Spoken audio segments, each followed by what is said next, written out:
always upping their cheese game with Creamy Belgioso. Win conditions in Hearthstone is any card which can single-handedly win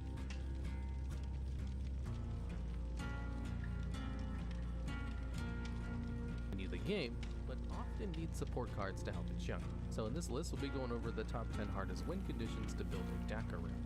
And at number 10, we have Dead Man's Hand. This 2-mana warrior spell simply shuffles a copy of each card in your hand into your deck. And just looking at this card, you may wonder how it could even be a win condition.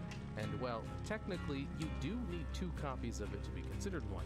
You see, when you have 2 copies of Dead Man's Hand in your hand, and then you play one of them, you shuffle the new copy of Dead Man's Hand into your deck while still having one in your hand.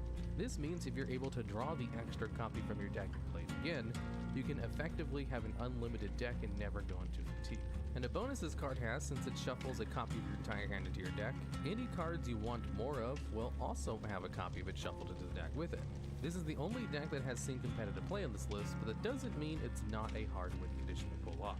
It's almost never seen in any ranks above Legend, and even there, most players still haven't been able to master using it. Aside from Control Warrior decks already being extremely difficult to pilot optimally, Dead Man's Hand adds an extra layer of complexity when you have to consider which cards you want to shuffle into your deck with Dead Man's Hand.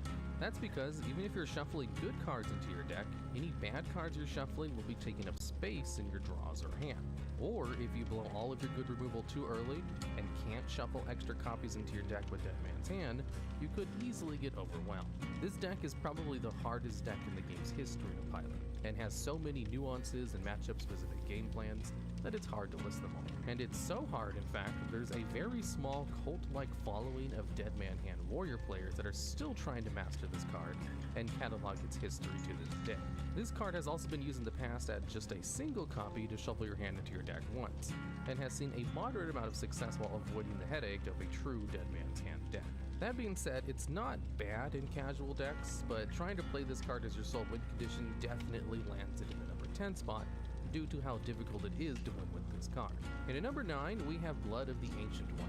This 9-mana 9/9 has the effect where, if you control another Blood of the Ancient One, you destroy both of them and summon the Ancient One, which is a vanilla 30/30. This might surprise some older players, especially since this card was long considered to be one of the worst build-around cards in the game. Because unlike a lot of the other win conditions on this list, the Ancient One doesn't immediately kill your opponent and is super vulnerable to removal. The Bloods of the Ancient Ones are also just as vulnerable, have no protection, and you need 2 copies of this card to even get its full effect. So why is it so high on this list? It's because Blood of the Ancient One can actually slot pretty well into an already good deck, Big Priest. The way this deck usually plays is by stalling until they can play Shadow Essence, summoning a 5/5 copy of a minion from your deck, having it die, and then resurrecting the big minions to full size over and over again. And funny enough, Blood of the Ancient One was a very niche pick as one of Big Priest's few minions of choice, just because the Ancient One was so big. You see, with Blood of G'huun also being able to summon 5/5's Blood of the Ancient One, it was actually pretty easy to have at least 2 copies on the board at the same time. And with how many giant threats Big Priest was able to pump out, it wasn't uncommon for opponents to just run out of single target removal by the time Ancient One came out. And the best part was, even if it died, Big Priest had so many resurrection effects that it could summon a full 30/30 over and over again. What was once laughed at for being bad, Blood of the Ancient One is better than the rest of this list, but only if you don't have to pay 9 mana for it. And at number 8, we have Star Aligner. This 7-mana 7/7 deals 7 damage to all enemies if you control at least 3 minions with 7 health. And since Star Aligner was a 7 health minion itself, that meant you only needed 2 other minions on the field with exactly 7 health. When this card first came out, it was laughed at as just another bad combo card with a condition that was too hard to pull off. And was it? Well, yes. Star Aligner was also too hard to use in any homebrew Oh, decks I'm not. because I didn't ready the fucking. I wasn't looking for a match. Aligner's battle cry functioned off of current health and not maximum health. That meant that every time a 7 health minion got damaged, you would have to heal it up or play another one for Star Aligner's battle cry to trigger. Its effect truly was as hard as its name implied. and was pretty much ignored as a card until much later on in Wild. It started seeing very niche play when the Aviana Kun combo in Wild was already well known and quite optimized as an alternative combo that you could use to win. Star Aligner was pretty much just a worse version of Togwaggle Druid, but used the same shell as the deck. The only advantage this combo had was that you could draw most of your combo with Juicy Psych Melon, which drew a 7, 8, 9, and 10 mana minion from your deck, which would draw Star Aligner, Medivh, Aviana, which cost 9 mana back then, and Kun, the Forgotten King. Then on the combo turn, you would play Aviana, which would make all of your minions cost 1 mana, play Kun, and refresh 10 mana crystals. Then you'd be able to play Medivh, your second 7 health minion, Brand Bronzebeard, which would double all your battle cries, and your 2 copies of Star Aligner, which did 14 damage to your opponent each. All of that to do 28 damage, plus 2 damage from sending the Medivh and your hero power. Of course, you could easily kill most opponents, but the fact still stood that it was much clunkier version of an already competitive deck. At number 7, we have Uther of the Ebon Blade. This 9 mana hero gives you 5 armor, plus equips a 5/3 weapon that restores health each time it deals damage, and changes your hero power to the 4 horsemen. For 2 mana, it summons one of the 4 2/2 horsemen, and has the passive where, if you have all 4 unique horsemen, you destroy the enemy hero. This is one of the only effects of the entire game that can automatically win you the game without any counterplay. And because of the instant win effect, Uther decks have been experimented with a ton over the years to try to get this combo to be consistent.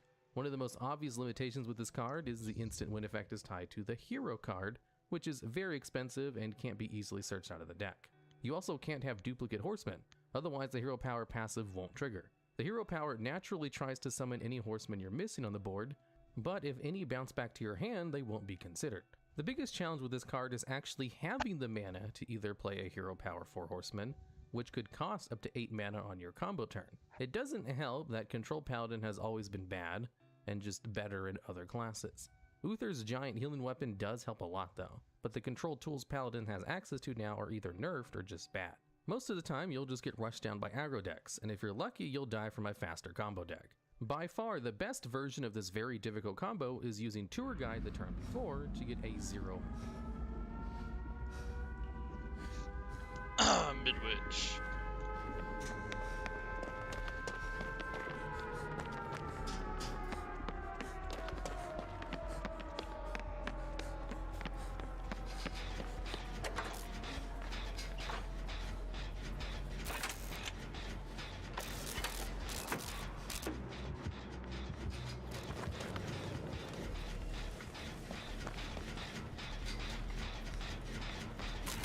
Both ran the fuck away. Jesus Christ. Hi.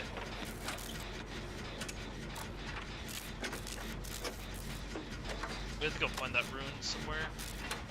Let's keep an eye out on it.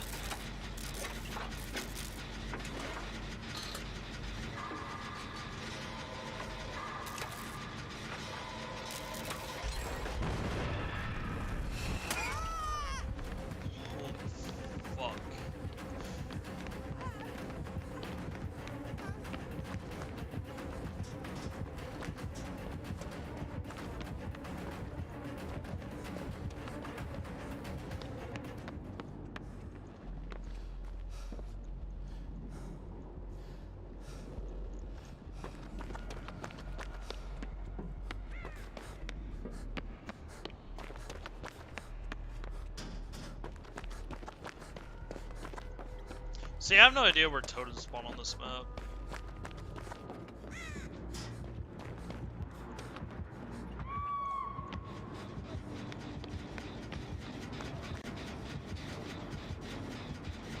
Oh, and Thanophobia. I didn't even think about getting Thanophobia on there. I don't think I have it unlocked yet, though.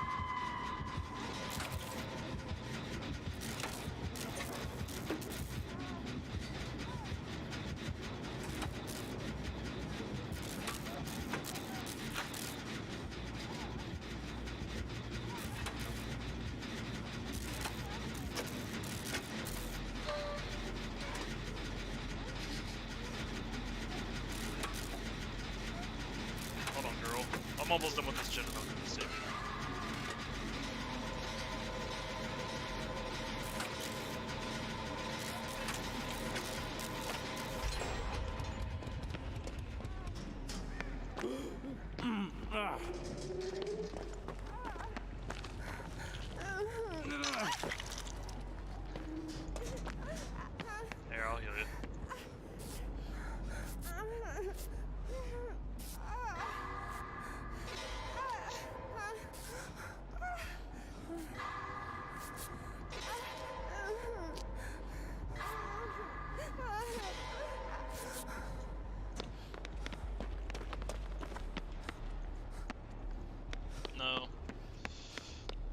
That is a toted spawn in case she has no ed.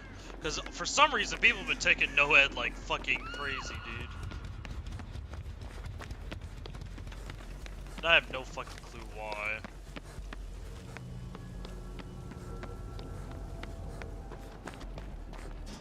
I'm so lost on where Jins can be.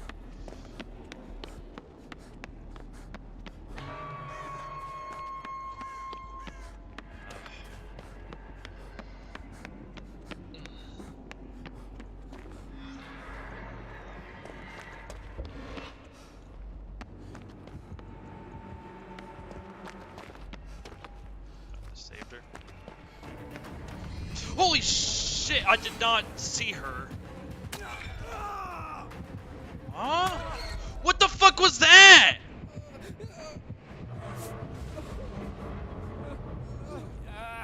Bro, what?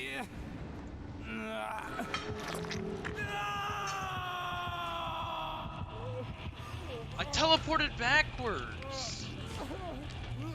What? That's bullshit.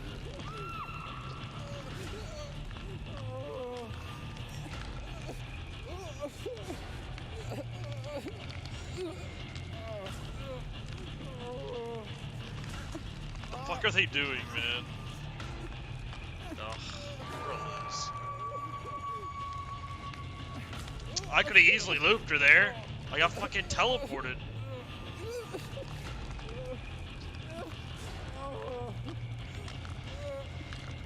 Are they chasing her, or is she coming to camp me? I don't know. I think I'm just gonna die on hook. As per usual.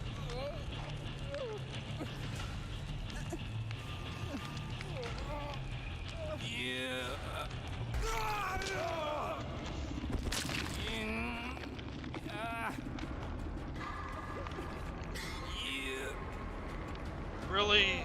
What are they doing, man?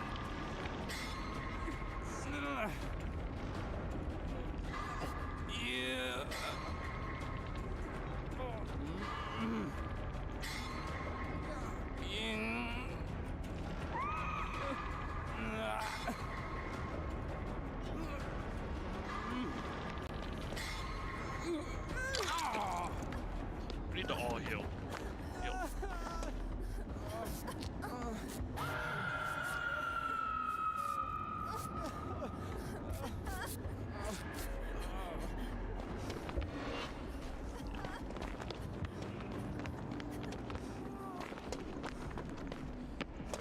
Let the girl go.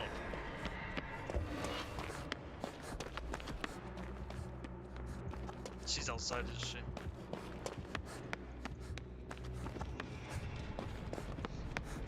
I want to go do gens again. Like we need to start pumping out gens. There's 2 people. Come here. Come. What the fuck is that? Bro, the game is lagging or something because people keep teleporting on my fucking screen. I don't even know where that is. I'm looking for a fucking gen and I can't find one. Bro, what is happening?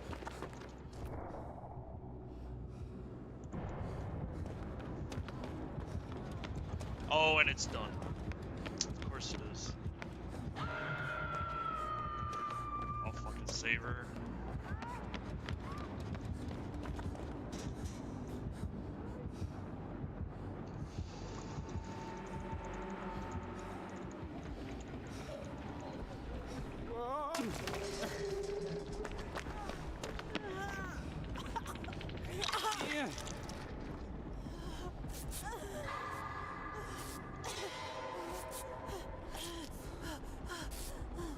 How's that girl fucking deep wounded?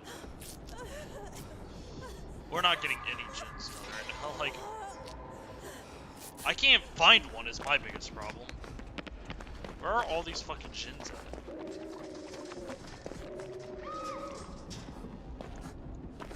Holy shit. If I teleport backwards one more time, I'm gonna go fucking insane. There's a gen right there. Alright. I'm sorry, but you're gonna... Dude, we're all last hook now. We need to do gens. I mean, if they save her, they save her at this point.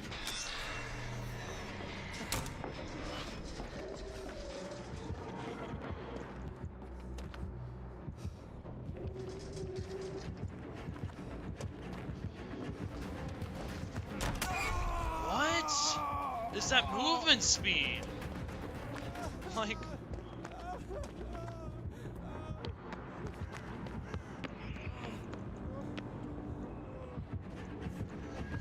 Oh my... Dude, no. That is such horseshit. There's no way she's just moving that fast. I should have easily made that window. She was nowhere near me.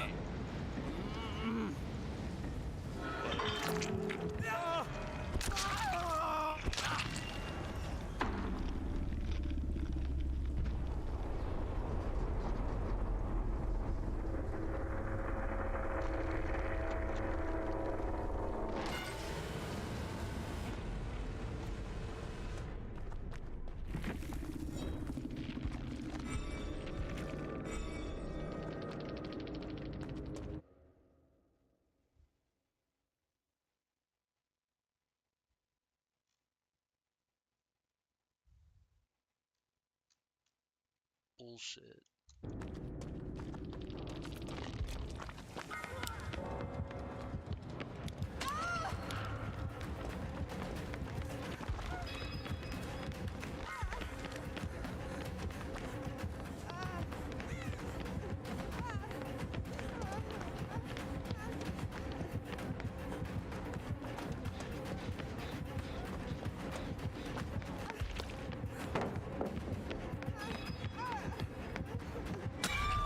Why is she moving so weird, man?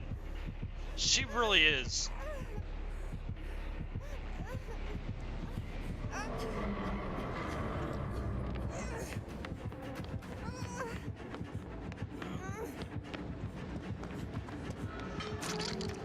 don't know what this girl was doing. She should have just been running away. She looks fast as fuck. I promise.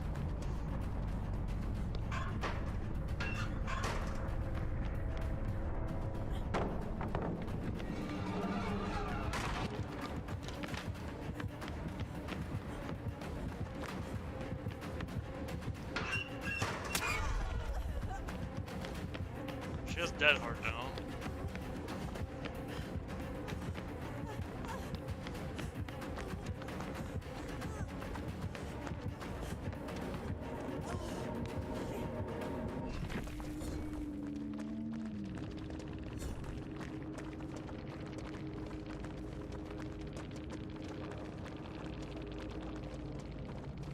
I'm calling bullshit. I really am calling bullshit. She should not be that fast. She is moving. Why is she moving so fucking fast? At no point she should have caught me at that fucking window. Whatever.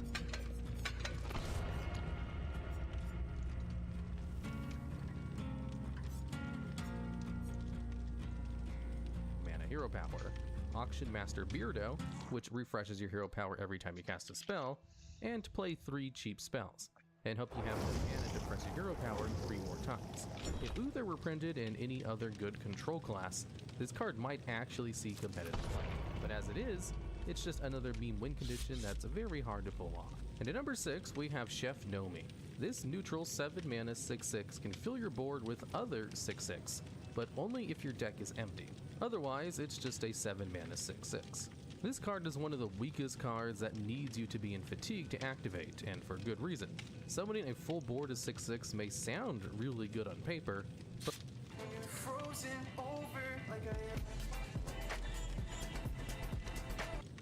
but remember that by the time you play it, you and your opponent have likely both gone through your entire decks. Usually when playing to fatigue, your opponent will hold on to their good board wipes in case you play a major threat in the last couple of turns.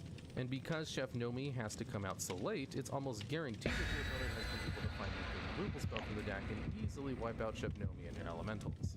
Another thing that makes Chef Nomi a pretty bad win condition is that it's really hard to get fatigue if you want to. In Hearthstone, all decks must contain 30 cards, but unlike other card games, burning cards in your deck is a rare effect, and has no synergy that cards could benefit from.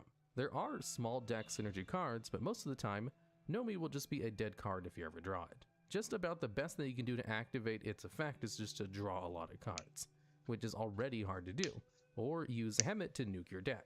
Hemet is a card which burns all the cards in your deck that cost 3 or less, and is the fastest way to get to fatigue.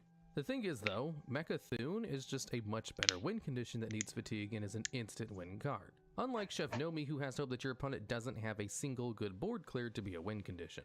And at number 5, we have Immortal Prelate. This card is a Paladin 2 mana 1/2 that shuffles itself into your deck when it dies and keeps any buffs on it. This card is the minion version of Kingsbane, which is a much worse version. The most obvious difference is that unlike weapons, which can only be destroyed by your opponent's card effects, minions can be transformed. Okay. The swamp. I feel like, in my opinion, this is probably like one of my weakest fucking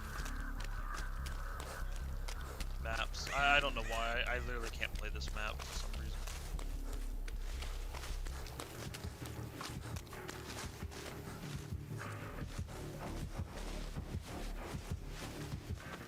It's a fucking nurse.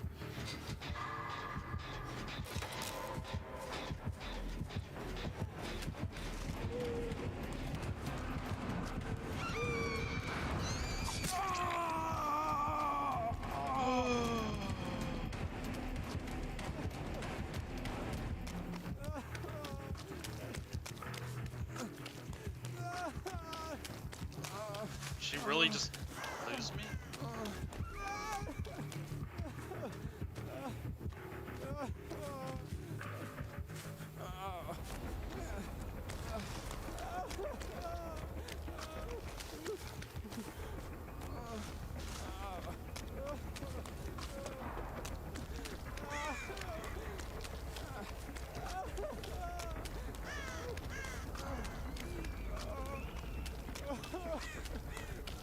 Will you quit crying? That one's blocked off too.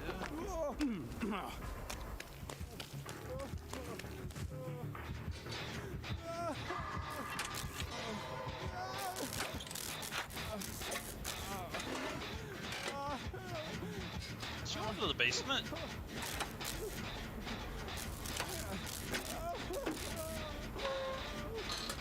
She was trying to take her down to the basement, wasn't she?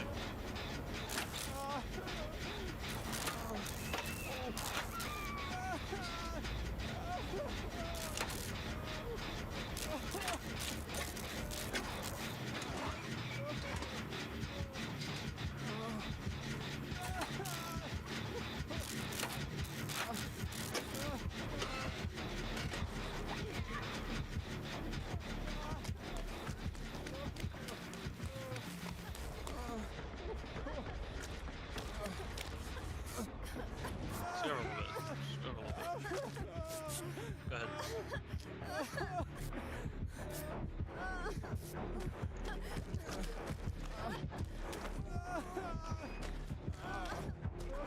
We're both just crying.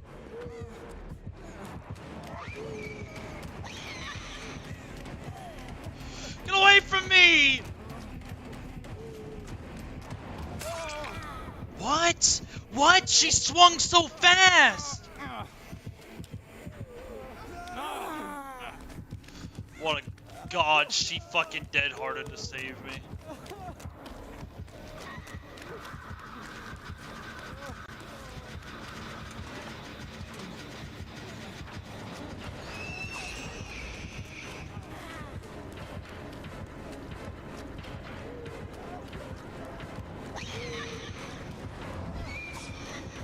God.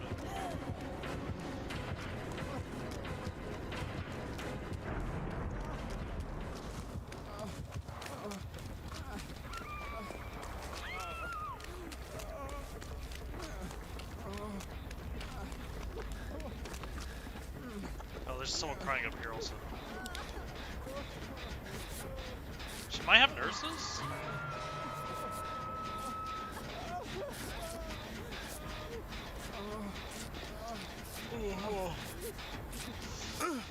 Oh! Go get him. Alright.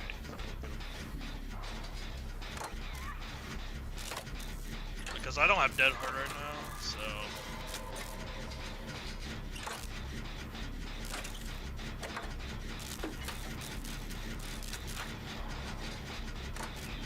going back over.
I like that little fucking trinket though.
Oh, she fucked up her second blink.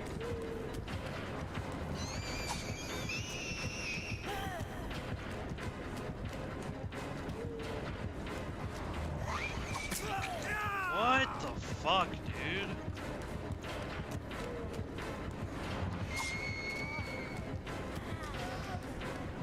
Oh, wait.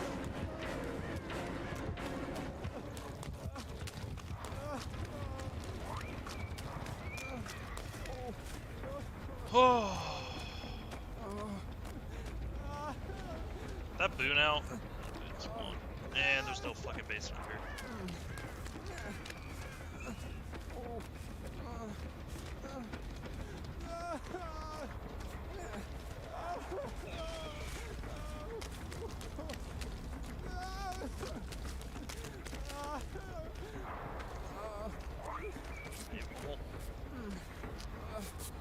I was like, we can't fucking heal you.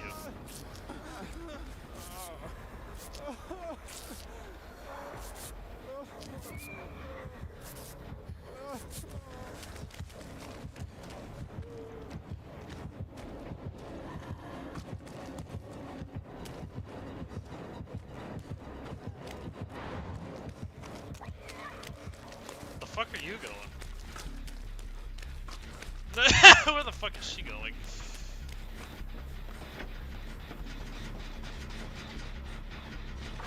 Oh, fuck.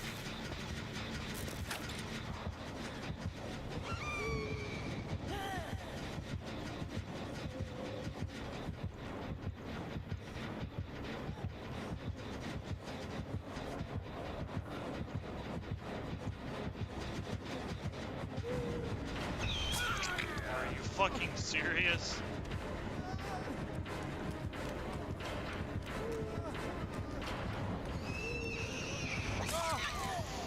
Oh my god.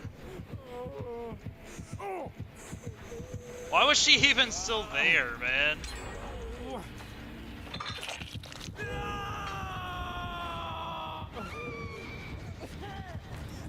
I think she's seen you go in the locker room, to be real.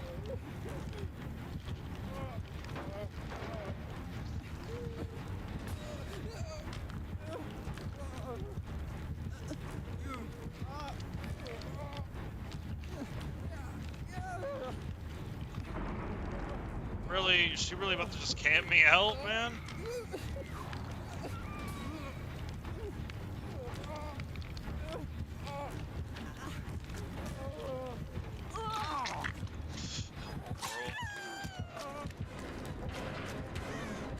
She doesn't have dead hard. Not dead whatever it is.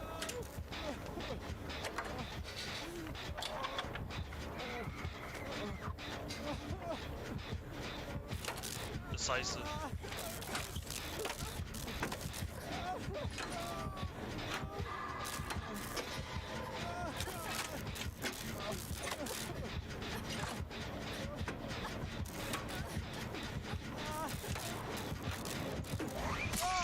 Are you I have dead hard, dude.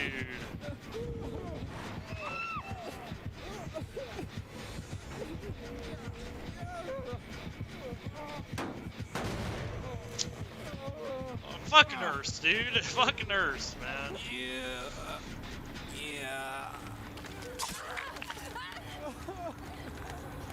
Now we're really screwed, honestly. We only have one healthy person now.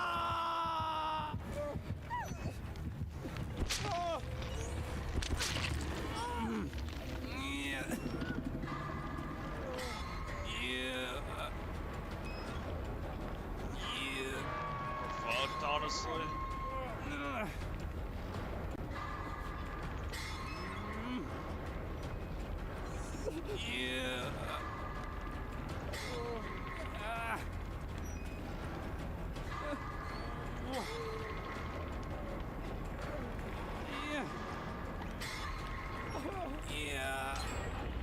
Leon, you go down, we might lose the game. What the fuck are you doing? Go save. Oh my god. I got him. I got her. I actually have.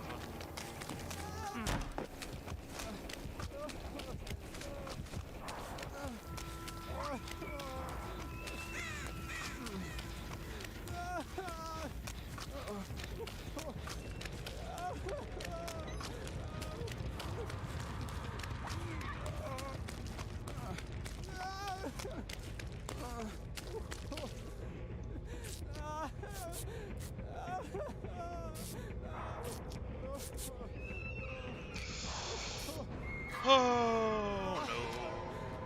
So there's one Jin there. He finished that one. I bet you there was a Jin near where we got hooked. And where's the third one? Missing a fucking Jin somewhere? I don't get it.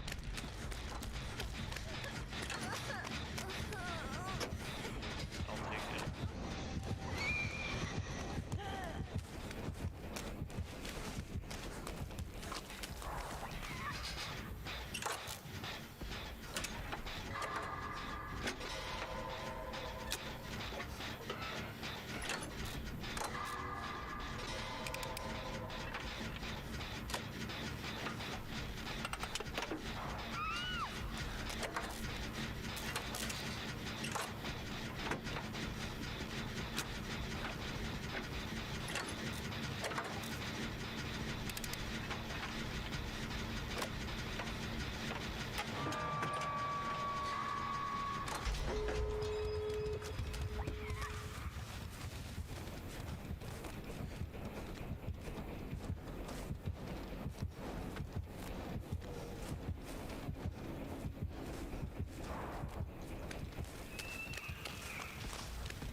Oh shit, adrenaline! Let's fucking go.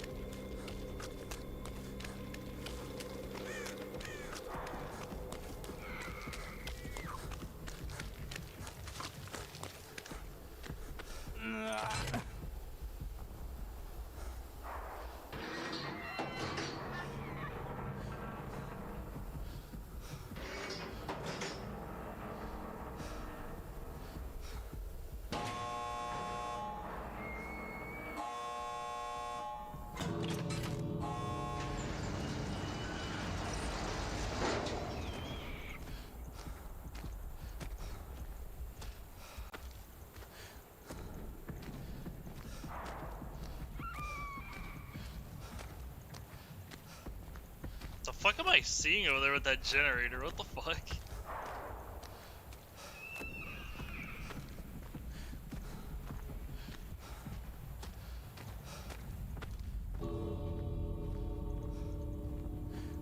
Oh, she's not chasing anyone.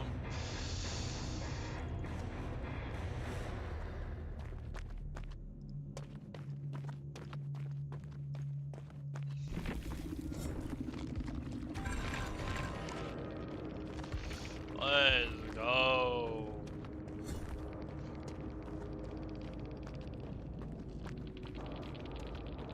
Oh, that's what that means. It's like, what the fuck is this shit? You recover from blindness, broken, exhaustion, expose, and hemorrhage faster. Ew.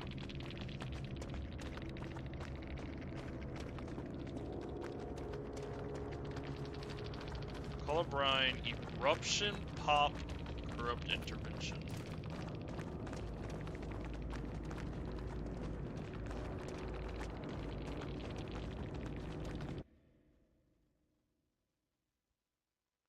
My boy has 1,300 hours on this fucking game. From Peru, but fucking whatever. Less laggy than the American I was just playing with. Nice.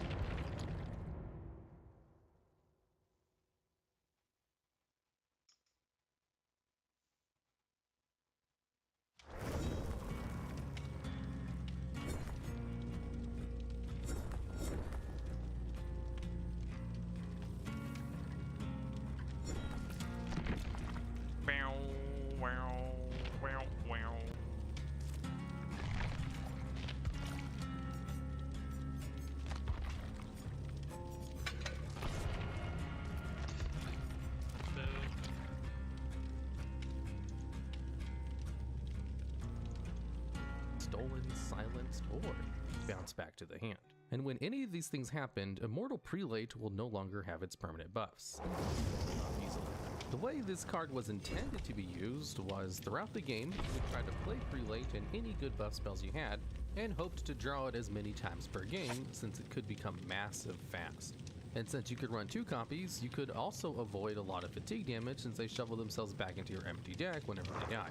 The thing is though, it really wasn't good in any matchups, especially in a Control Paladin deck. As mentioned, all the decks this card could be good against, namely against Control decks, run some form of removal that aren't just direct damage or destroy effects. This card has been included in bad versions of hand buff paladins, which already bait a ton of silence effects before Immortal Prelate comes out. With the release of Alliance Bannerman and Catacombs Guard, hand buff became a very viable archetype which was able to pump out huge cheap minions. Of course, there are much better cards that synergize with hand buff more than Immortal Prelate though, since having the chance to essentially draw a big vanilla minion isn't that great. But it is a very accessible card for casual decks, which can just cram in 2 prelates and as many buff cards as they can into it. And at number 4, we have Mogu Cultus. This neutral 1 mana 1/1 has the effect where if you play it and you have 6 other Mogu Cultus on the board, you can destroy them all and summon Highkeeper Ra, which is a 20/20 minion that deals 20 damage to all enemies at the end. Mogu Cultus has never seen any competitive play, and for good reason. This is one of the many win conditions on this list that is useless without any other supporting cards, and its payoff is great. You see, since you need to have at least 7 copies of Mogu Cultus, you have to find a way to copy or shuffle copies of Cultus multiple times in a single game, since you can only run a maximum of 2 per deck. This card would also be much better if Highkeeper Ra did 30 damage at the end of your turn instead of only 20, since the max health for heroes without armor is 30.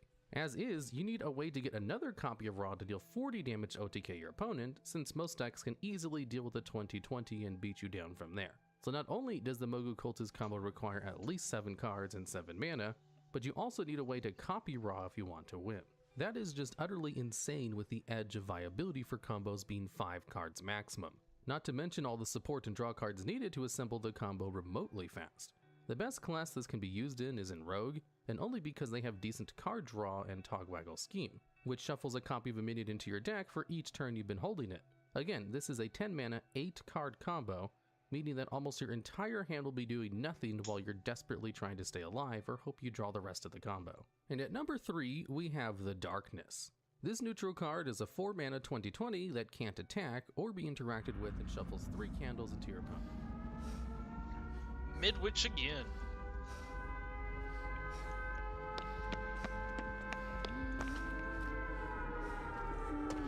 Dude, we're gonna hear her fucking hum throughout the map, aren't we?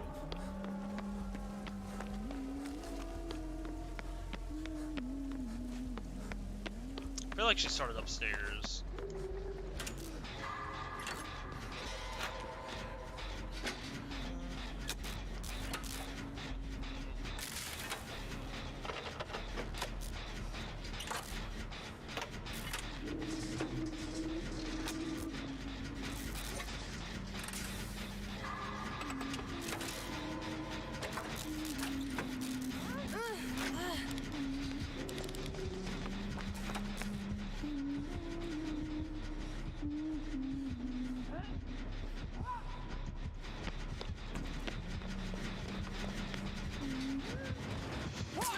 What?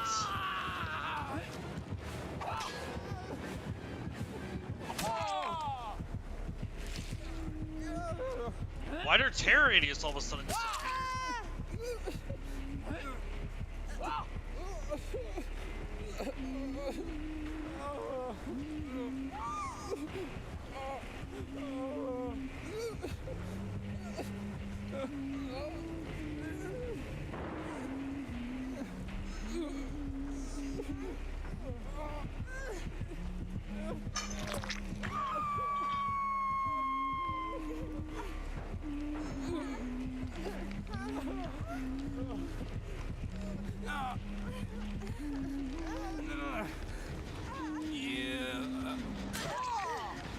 We're gonna lose, dude.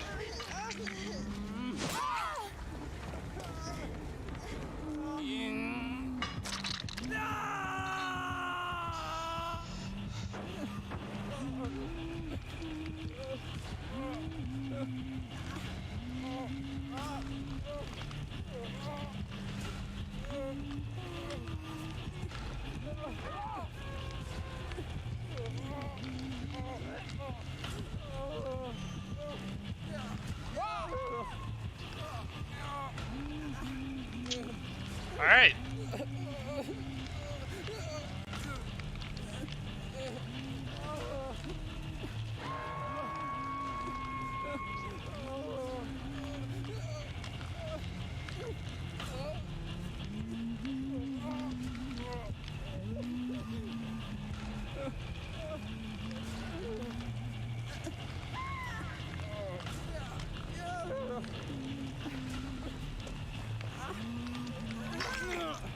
Can we just get the fuck out of here? I'm ready to just back up a little bit. Just chill. Where are you going? Dude.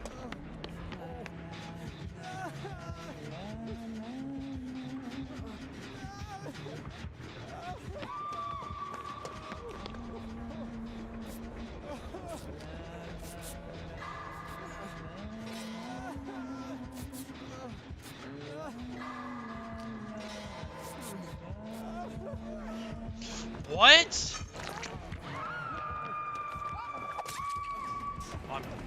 We're gonna lose.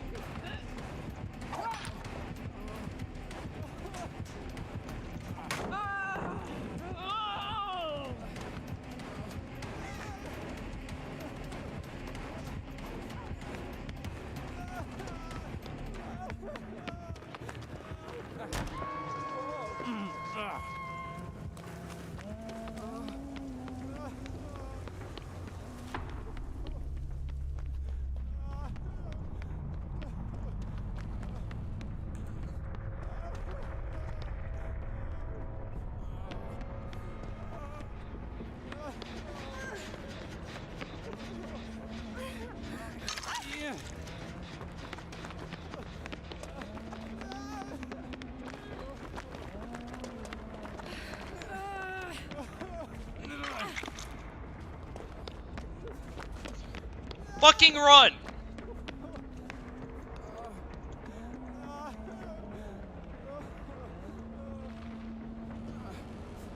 How are you doing your archive, dude?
Oh, what the fuck? No, what are you here for?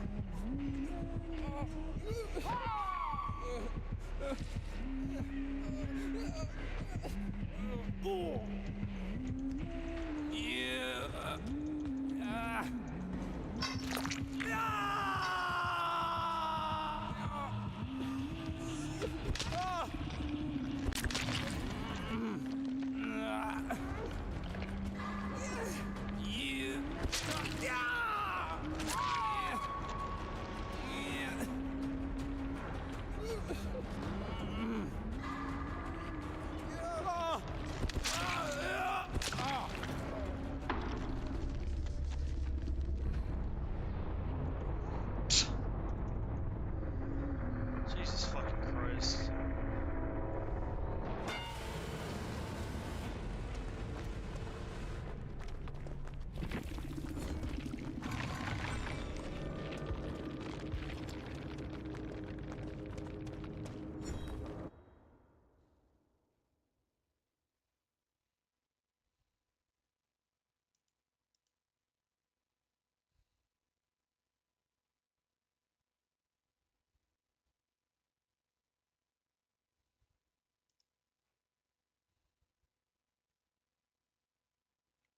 The fuck?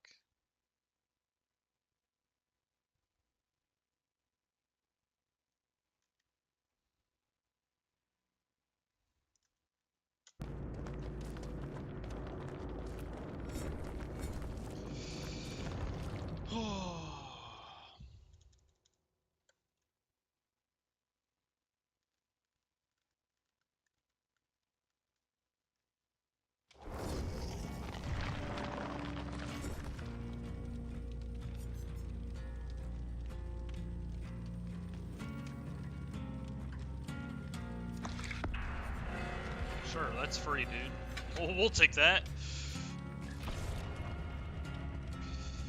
Sure.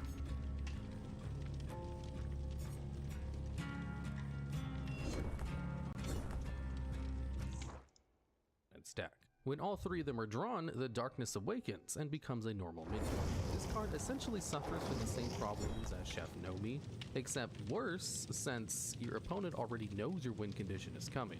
Not only does this card suffer from basically being a vanilla minion when it awakens, it doesn't really have any archetypes that synergize with its dormant condition.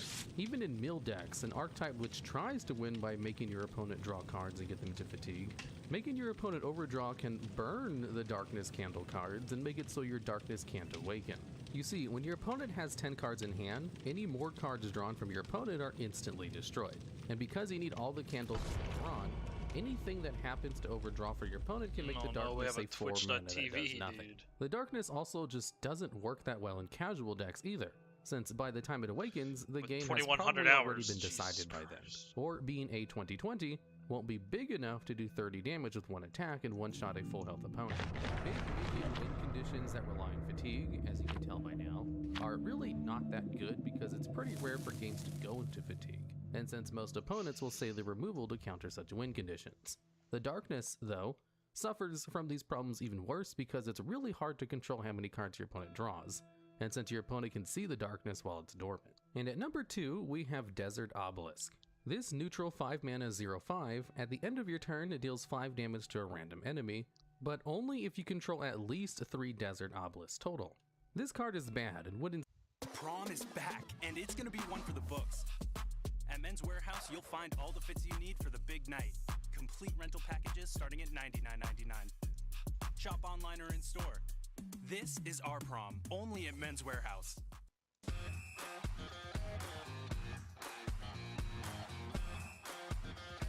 See play even if it dealt 5 damage as soon as you played it. Many people have tried to make this card work, and none have really succeeded. The thing is, at 2 copies per deck, Desert Obelisk is useless without any other ways to create more copies of it. And even if you do manage to get a full board of them, they are barely able to kill most full health heroes in a single turn. That's important since they can very... Midwich again! I can't get off this fucking map.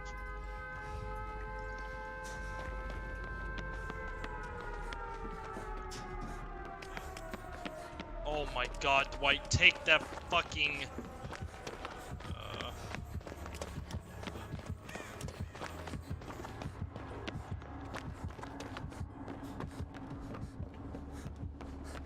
you serious? Where are all these fucking gens? Dwight's so fucking loud. Oh my god.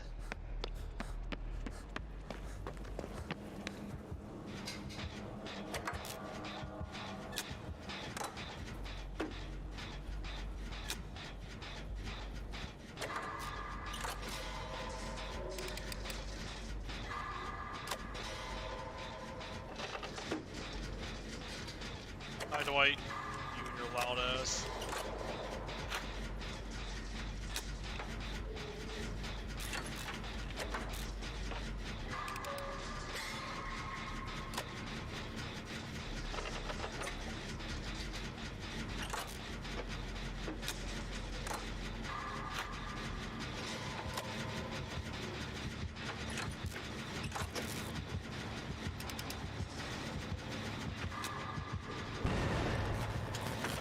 Fucking. Oh, that was Surge.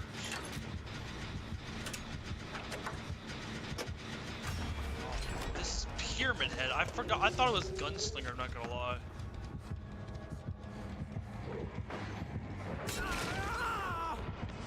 Huh?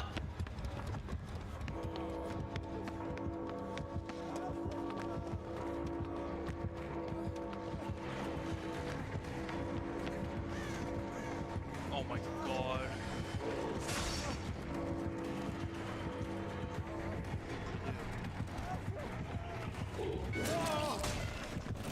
I had Dead Hard. I forgot.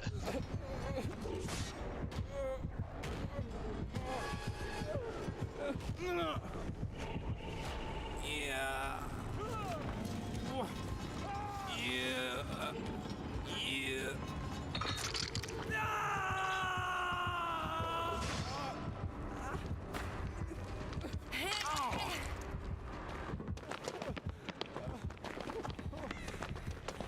%, really kicking in right now.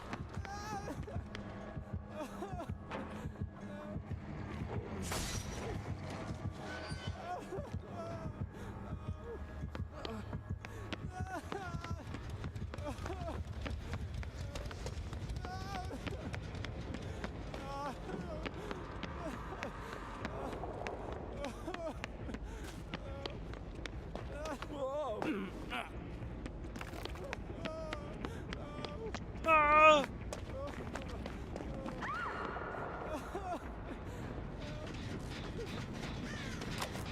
Oh fuck, I can't help you.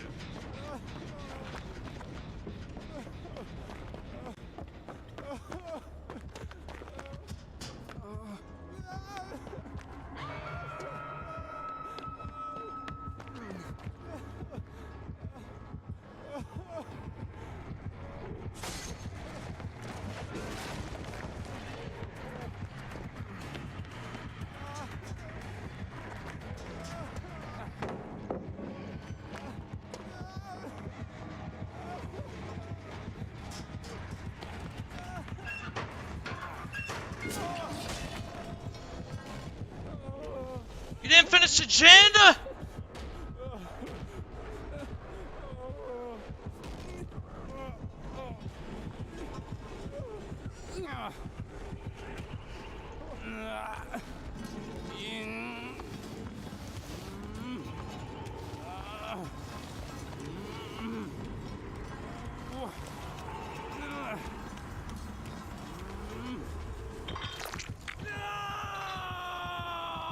Yeah, let's just grab me right away. That'd be real nice, wouldn't it?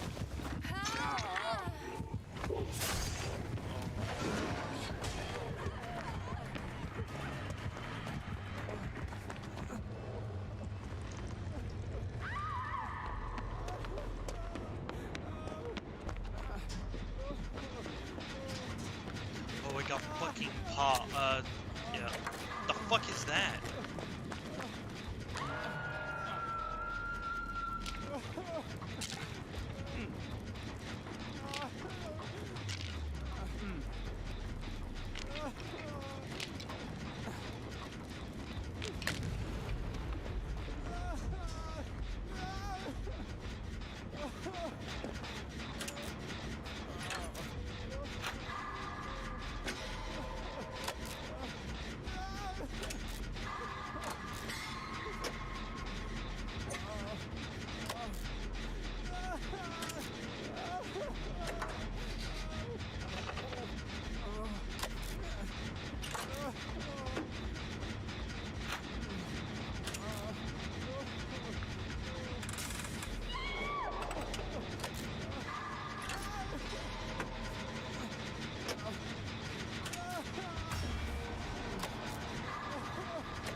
Where'd she put it? I can't even see her.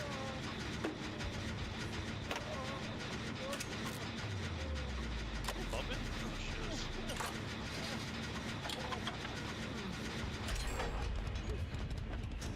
Well, he definitely has Bitter Murmur. I can tell you that.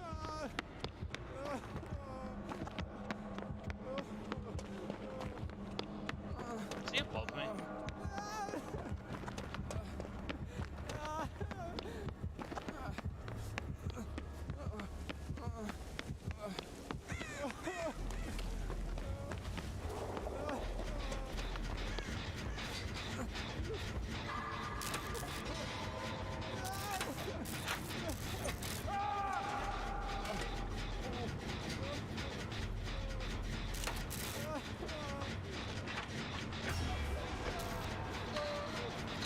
You can sit in the hook for a little bit, dude. We need to get these gens done, honestly.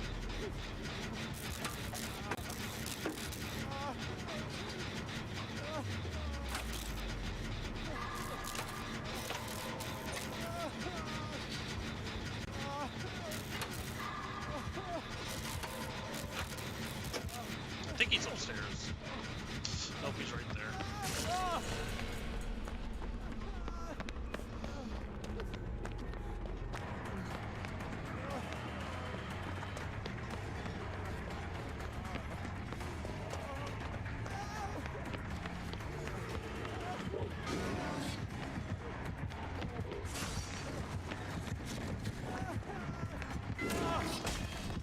Awesome.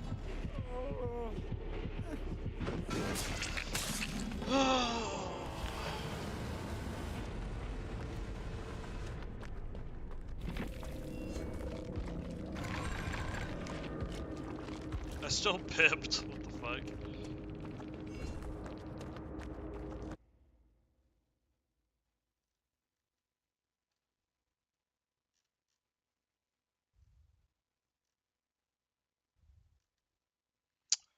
Huh? How does he only have 62 hours on this game?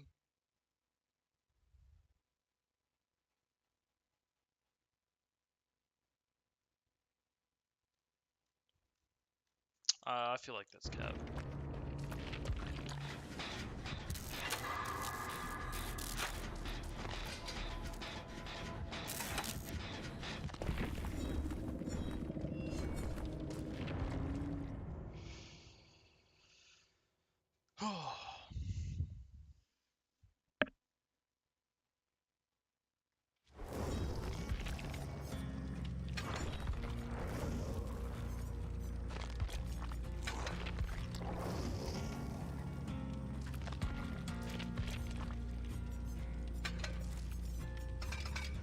Oh my god, I have nothing on Bill. What the fuck, dude? I actually just have nothing?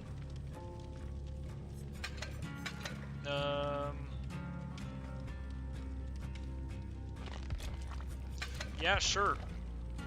I'm gonna spine chill, man. Yeah. Fuck it, yeah, sure, cool. It's really gonna do a lot.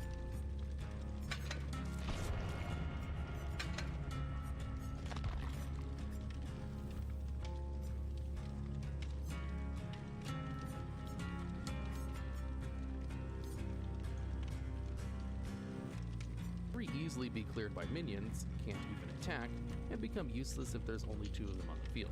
And what really cements Desert Obelisk in the number 2 spot is that the 5 damage it deals is random and can hit enemies, including minions. So even if you somehow manage to assemble the full combo, something as simple as a 1-1 or any decent sized board can take the Desert Obelisk shots and save your opponent from an OTK. The only deck where you can even use this combo and actually work is in a Celestial Alignment combo deck, so that you actually have the mana to duplicate the Obelisk multiple times. Basically, you could play Celestial Alignment, which would set both players' cards' cost in mana crystals to 1, wait to gain enough mana crystals to play the combo, then play the Obelisk, 2 cubes, another to copy it, Deathwing, and end your turn, having cleared your opponent's board with 6 Desert Obelisks on the field, OTKing your opponent. The problem is, this is a 5-card combo that needs to survive multiple turns after playing Celestial Alignment. which is risky for any deck. But in any other deck, it's almost impossible to have a clear enough board with at least 6 obelisks that you can OTK your opponent. And speaking of combos that are never seen, at number 1 we have Mimiron's Head. This 5 mana 4/5 has the effect if you have at least 3 mechs in the field at the start of your turn, destroy them all and then summon VO7TR0N. This minion is the real win condition and is a 4/8 with charge and mega win fury, meaning it can attack your opponent immediately 4 times in a single turn. So off the bat, if you're able to summon Voltron, you can attack your opponent directly for 16 damage. And while this may all sound good, there's a good reason why Mimiron's Head is the hardest win condition to build around. Mimiron has so many problems as a win condition that it's hard to really start with one. Mechs, as an archetype, are just not that great when compared to others that can do much better stuff. As a tribe, most of their synergy comes from creating large single threats or swarming the board, and not even particularly well. On top of that, the summoning condition for Voltron doesn't exactly synergize. Okay, so I've played at the school 3 times, and now the swamp twice. There's no other maps in this game. We're calling it. There's no other maps.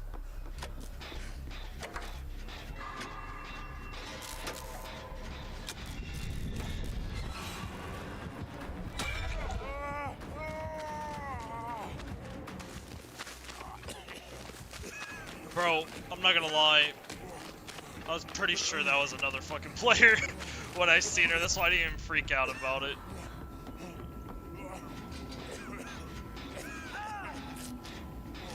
Levi, how'd you go down?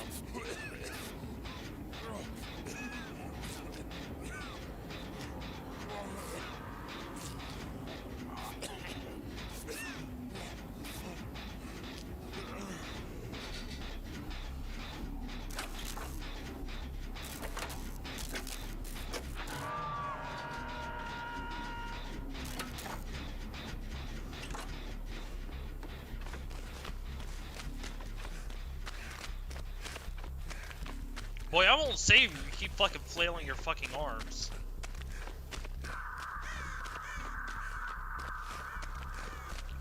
Caw, caw, caw, caw, caw. Do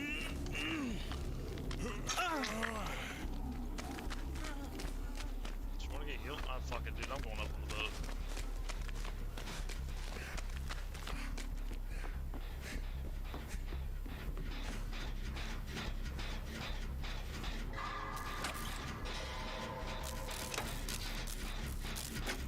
I will see her this time, I promise.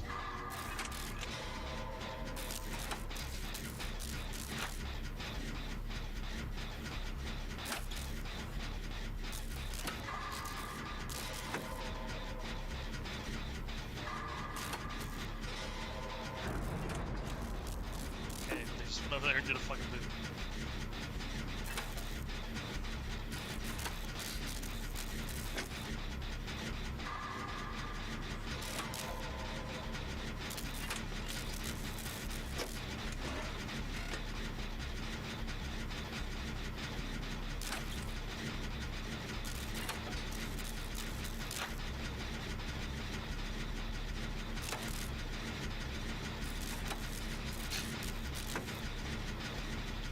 They're getting fucking clapped over there, wherever they are.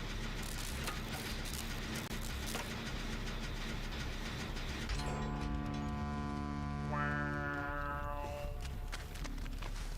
Who gives a shit about my fucking balanced landing? It's never gonna be used. Wow, she healed that fast. Okay. This is such a horrible fucking place. Where do I go if she does go through the fucking TV, dude? Nowhere! I gotta get on this side.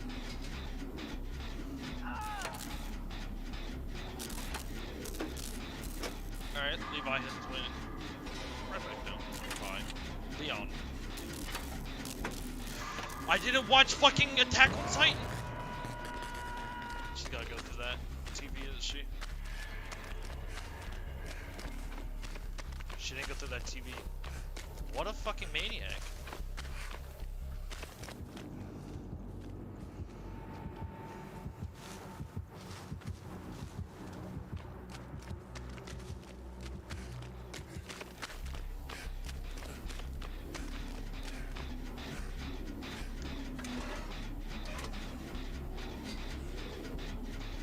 Alright, Leon, play safe. Thanks, dude. Appreciate it.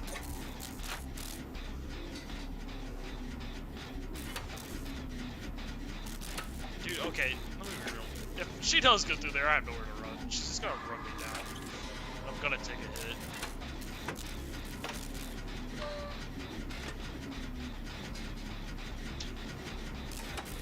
Let's take this. Let's take it.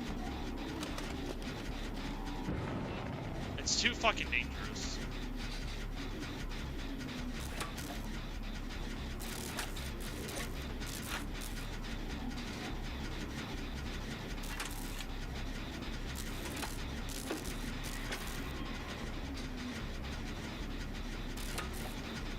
Well, she didn't get the TP on me.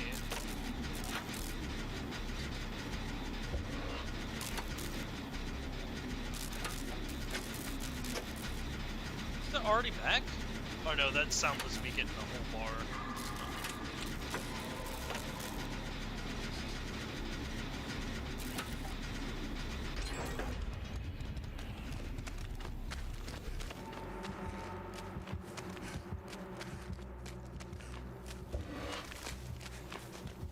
As soon as I put this fucking VHS in.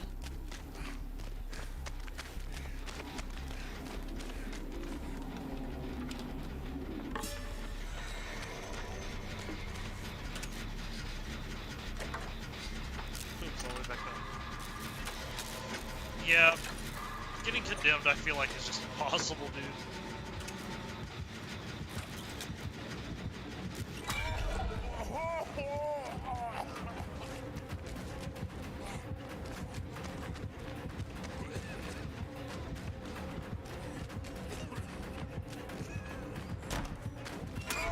I didn't even know she was going that way, I'm gonna be honest.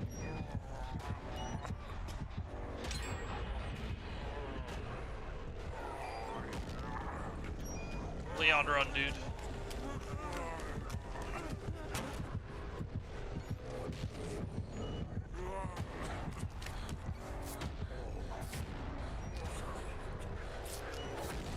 We gotta go protect him.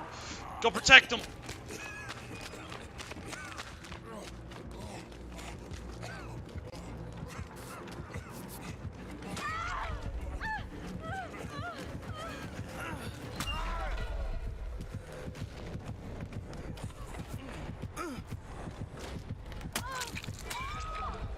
Oh my god, we gotta lose because of this now.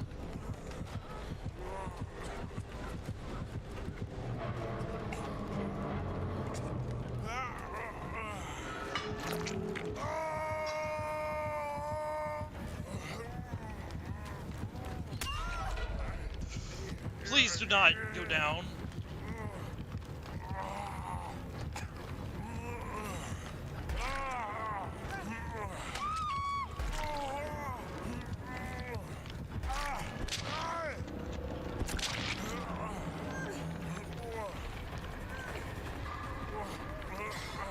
If she picks up Leon, he'll get off the... That's the thing. He should get off.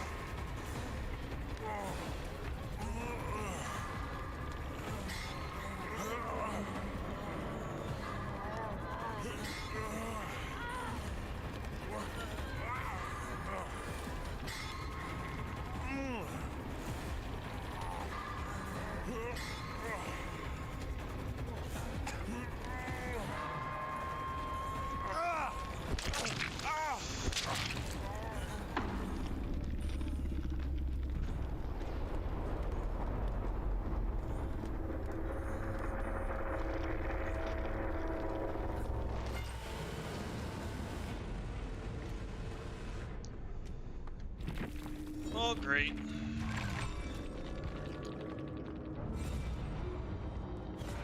This guy did not deserve to win this, but whatever.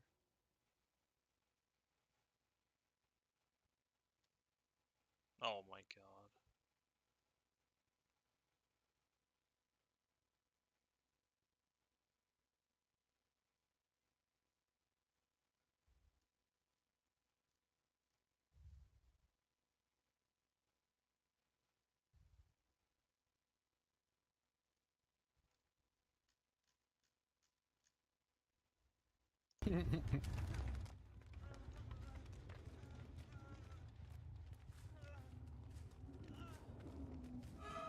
All right. Okay.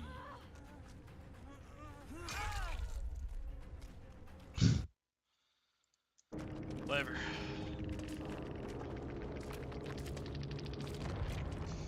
Whatever.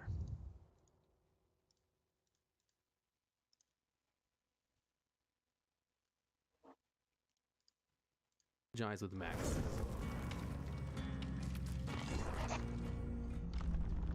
Ugh.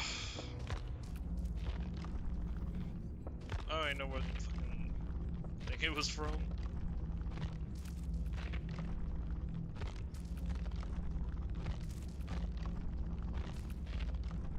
I do. Never mind.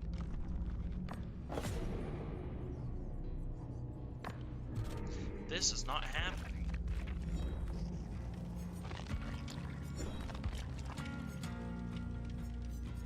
Do I have this perk? I should. Everyone. Okay. I don't have this perk. Cakes. Yep, I have a cake. I have party streamers. I have another cake. Do I have this? Is not happening though. Fuck no, I don't. I should have had jack shit on her. Yeah, I'm playing the shit out of her. Ace. God no. Oh yeah. Person, last person. No. Alright, let's go switch to Ace real fast. Dude, this is not happening.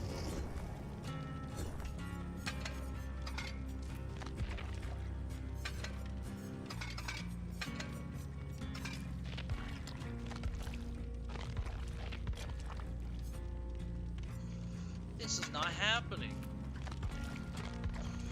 Alright, what else should I get?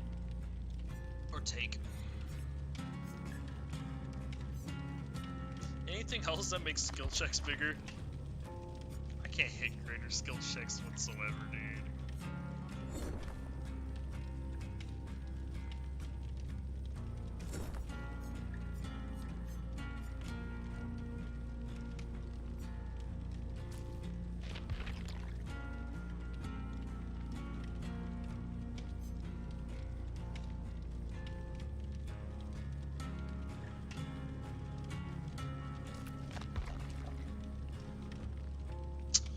Oh, no, we'll just go, Carl time. Sprint burst. Can't actually. No, we'll do resilience, fuck it. If I'm gonna do, I might as well do dead murder, fuck it. I'm horrible at using it for some reason. Is there something else that I could go, actually? Oh, Iron Will. Wherever it is.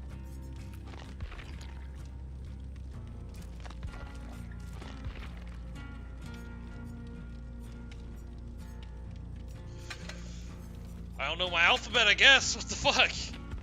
We'll just take, motherfucking,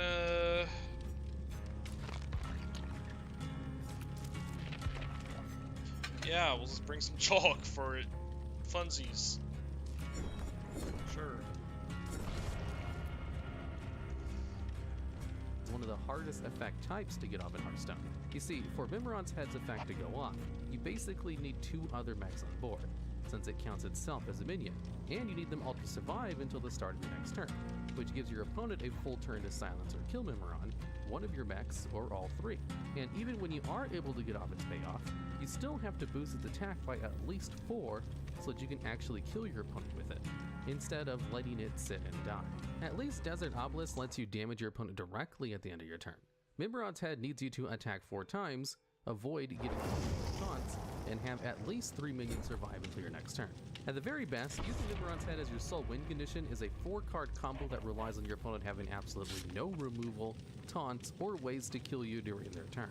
You basically have to play this card in Rogue with Conceal so that your other mechs have a chance to not die to minion combat, but they're still vulnerable to board clears while stealth. And because of its harsh condition, awful payoff, and need for bad support cards, Mimiron's Head takes the cake as the hardest condition to build your deck around. All right, and that's the list. If you haven't,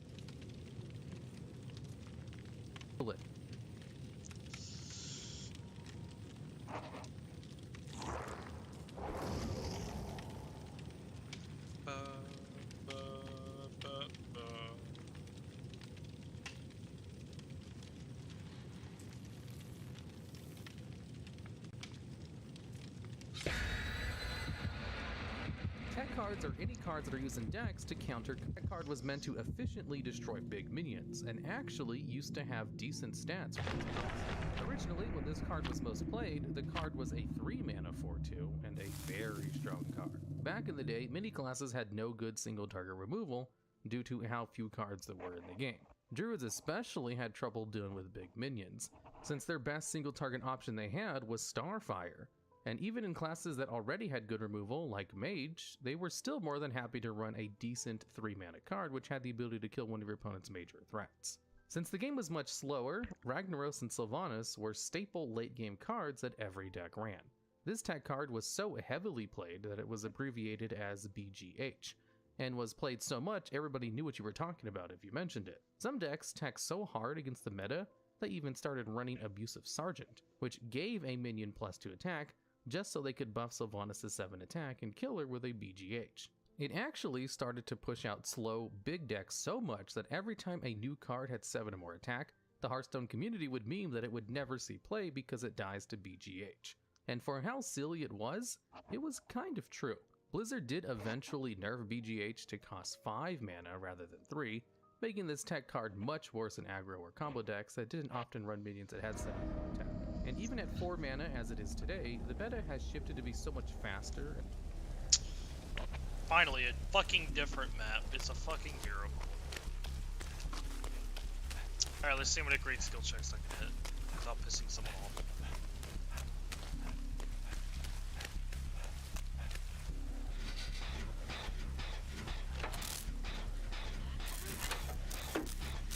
I wouldn't do this with me.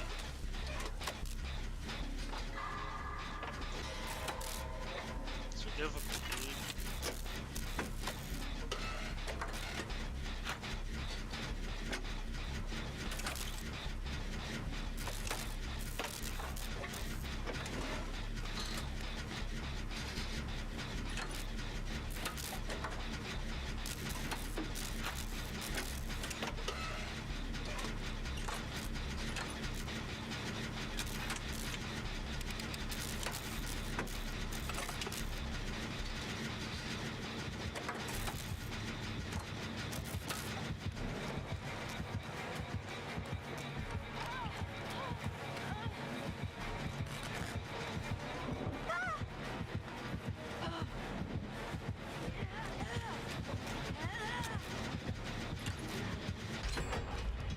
Why didn't you just wait?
awesome.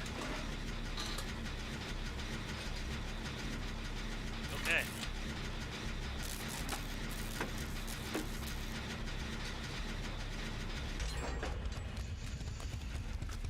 Oh, just fucking kill me too, dude.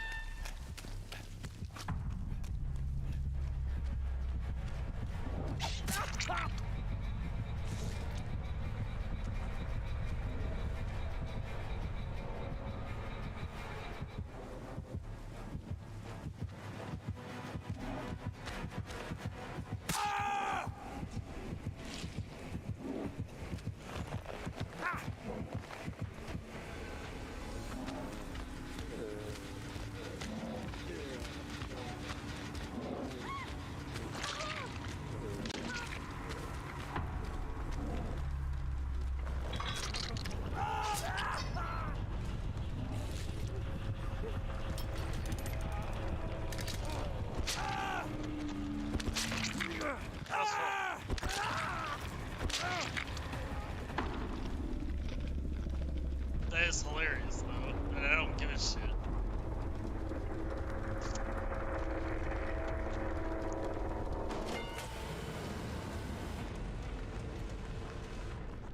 Got mad because I don't YOLO it!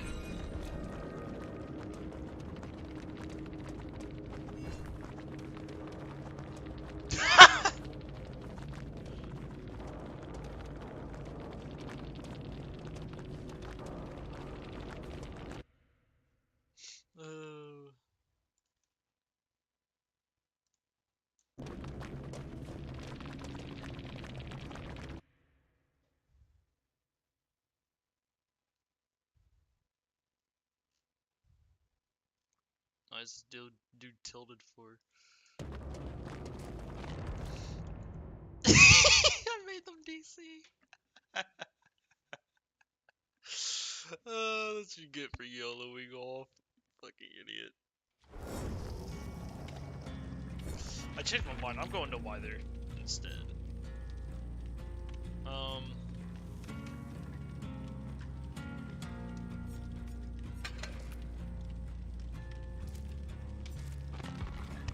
Where is it? Fuck it. Let's just do it. I don't give a shit. I'm crazy. I'm crazy with it. We're gonna have much better removal cards that BGH has seen no recent competitive play. Even still, its early dominance in Hearthstone's history for such a long time deserves number 10 spot on this list. And at number 9, we have Spellbreaker. This 4-mana card is a neutral 4/3 that silences a minion when played. Here are 5 reasons you'll love every play. Number 1, our meals are up to 58% cheaper. This was another very popular staple card in a lot of decks, and filled the niche as a good neutral silence minion. Even before a ton of minions started having good onboard effects, Spellbreaker was at least considered in every deck because of how flexible it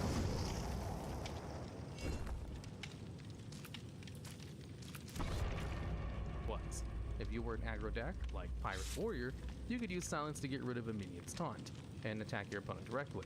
Or if you were mid-range or a tempo deck, you could silence an enemy minion's buffs and kill their minions easily. And if you were a control deck, you can silence any minion that lost your opponent the most amount of value. Basically, Silence had so many good targets for so many good decks that Spellbreaker was usually played as a one-of just in case you really needed to silence an enemy minion. It, like many of the other tech cards on this list, also wasn't even that bad to play on curve since a 4-mana 4/3 was good enough in the early days to kill 2 small minions before dying. Some of the best targets for Spellbreaker were expensive taunt minions, since silencing it and going phase was basically as good as killing it. Or if your minions were to be debuffed or frozen, you could silence your own minions to still attack with it. Of course, there have been better silence tech cards over the year, like the 2-mana Iron or now Royal Librarian, but Spellbreaker saw so much play that Blizzard had to move it to the Hall of Fame, Hearthstone's first ban list, so that other decks could actually run taunts and buffs without being silenced all the time. And at number 8, we have Bad Luck Albatross. This 3-mana 4/3 beast shuffles 2 1-mana 1/1 vanilla beasts into your opponent's deck when it dies. This tech card, rather uniquely, was played to counter Reno decks, which have been played ever since its release. For those who don't know, Reno Jackson is a 6-mana 4/6 minion that when played, fully restores your hero, but only if every card in your deck is unique. That meant if Bad Luck Albatross were to die, the 2 Albatrosses it would shuffle into your opponent's deck would actually ruin Reno's Battlecry condition. And over the years, there have been many cards that have the same condition as Reno, with the most notable ones being Zephyrus the Great and Kazakis. Reno decks have pretty much always been some of the best decks in Standard and Wild, so having a way to finally tech against these decks was a breath of fresh air. Albatross was especially good since these decks would hold the Reno-like cards until the perfect moment, only for them to become useless when Albatross died. This card saw play in any deck that could copy it multiple times, aggro decks that really wanted to counter Reno's full heal, and even other Reno decks that wanted to win the mirror matchup more often. And even against normal decks, being a 3-mana 4/3, forcing one of your opponent's naturally drawn cards to be a useless 1/1, was actually so good that it actually got nerfed to 4 mana. Albatross wasn't unbeatable though, even after its nerf was reverted. Since the condition on Reno and support cards is only if your deck has unique cards, all your opponent to do was just draw one of the 2 Albatrosses to reactivate their cards. And with Reno decks already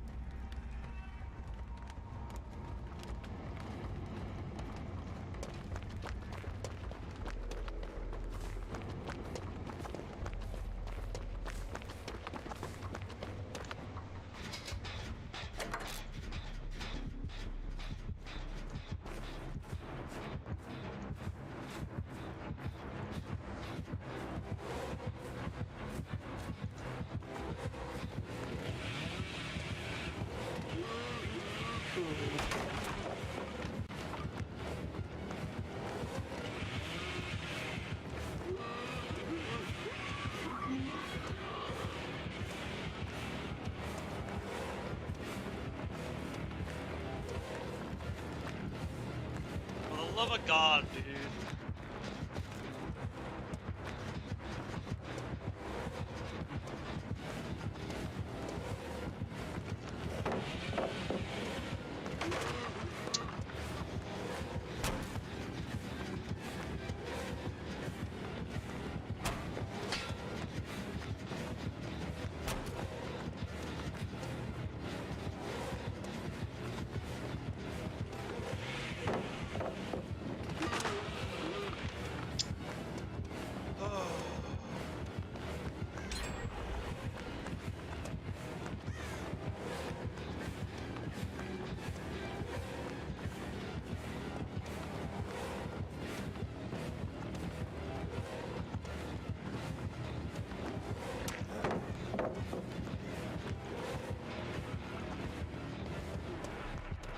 Left me alone.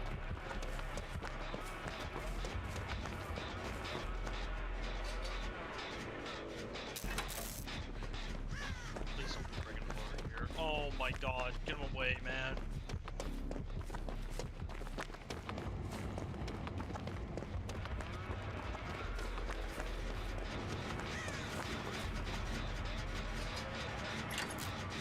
Why does he keep running in the walls?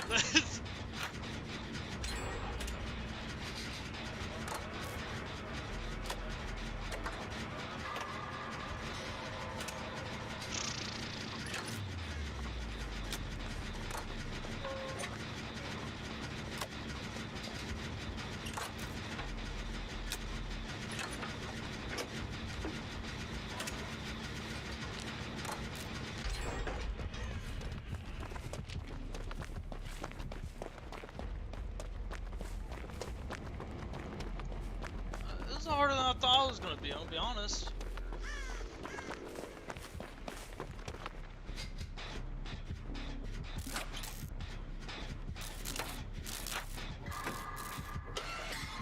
That's one.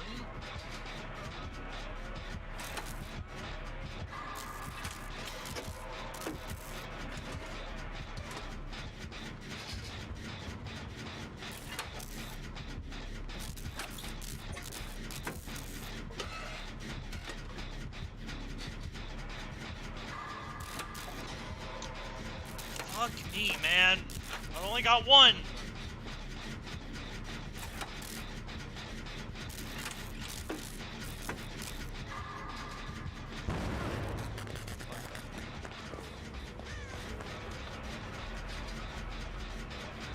Hither.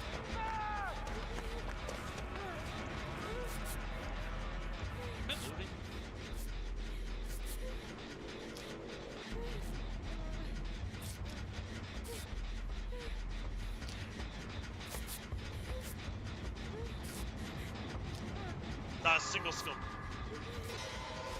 And I fucked it up.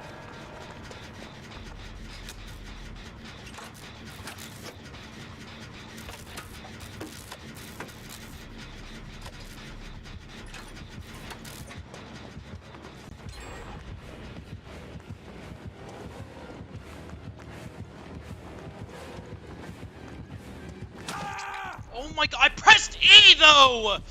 Oh my, I'm so done. I pressed E.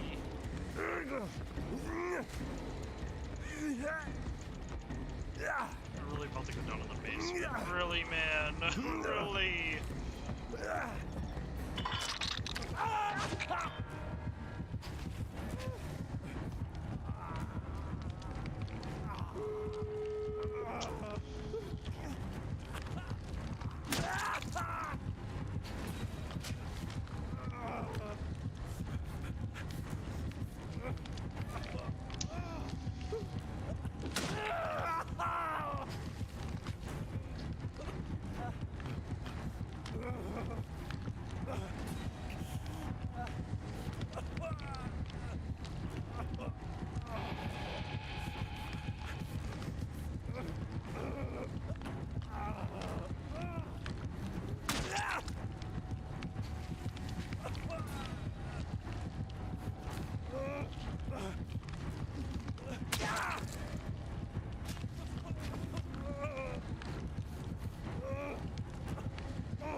They're all down here, dude.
I don't even know why he tried.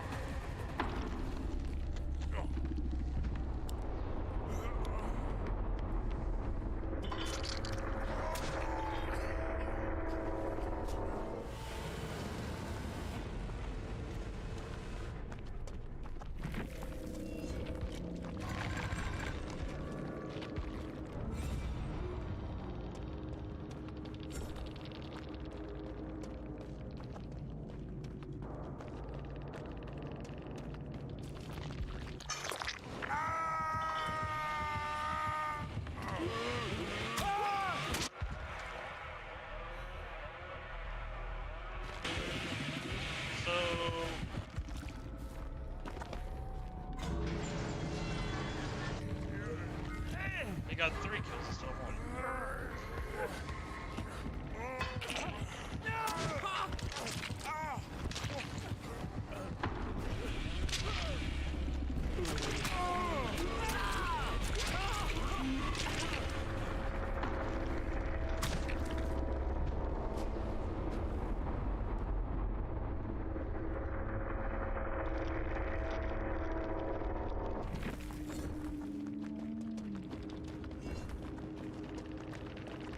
Oh shit, did that count?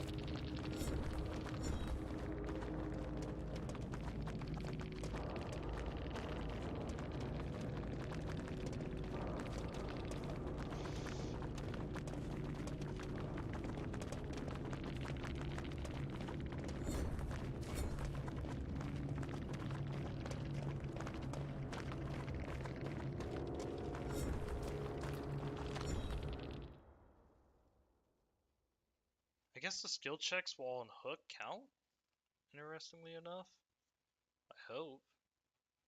I made the shit real fucking easy. Yeah. I guess those count as great results. Interesting.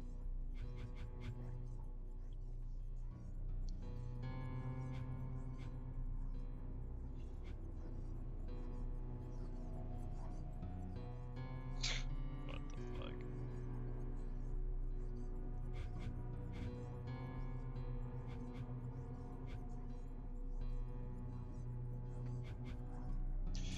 Lock 12 chests? Sure.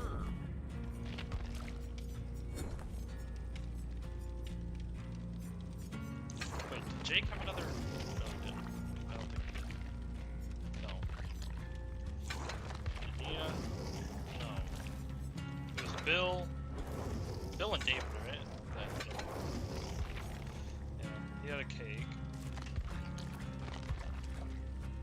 Oh yeah, I've already used the other cake. I have a chest thing. I don't think so. I fucking doubt it. Yeah, I didn't think so.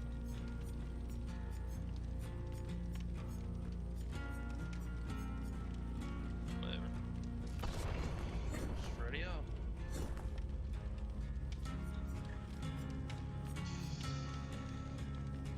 Actually, no. Let me go spend my fucking points. I'll think about it.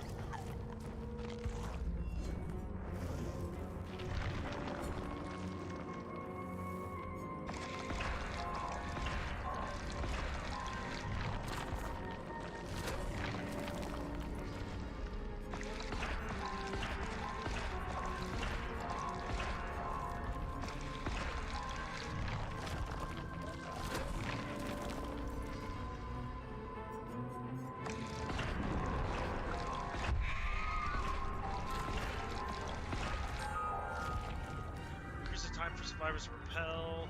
Here's the length of time.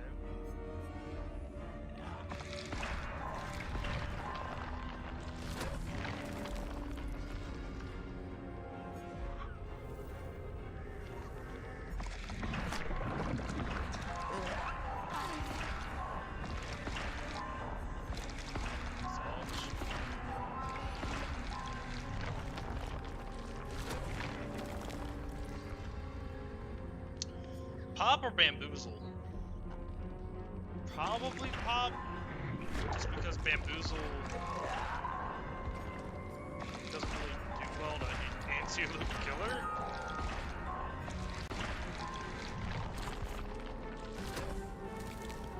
I mean, eventually I'll get all the perks eventually, yeah. It's a long time coming.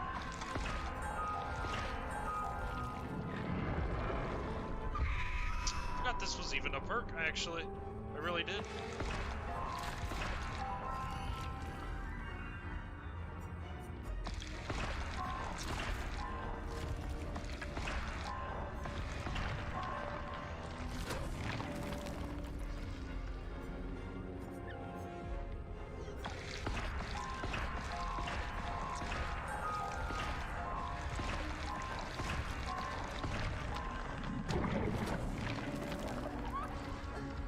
Best for last.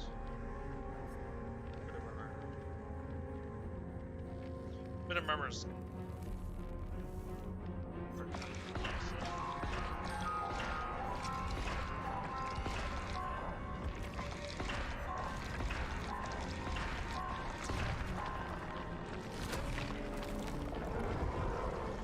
Rancor. Why do I have 2 points in that already?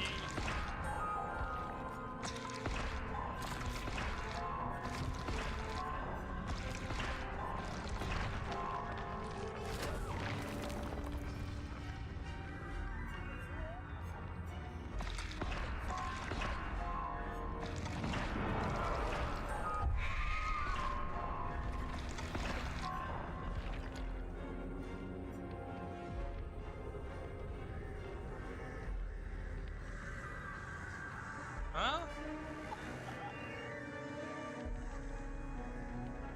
Oh.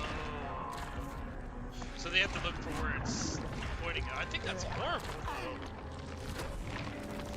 I'd rather just see where they're summoned at as a survivor.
think the Bell's actually better though. I mean, Oblivious is like whatever though.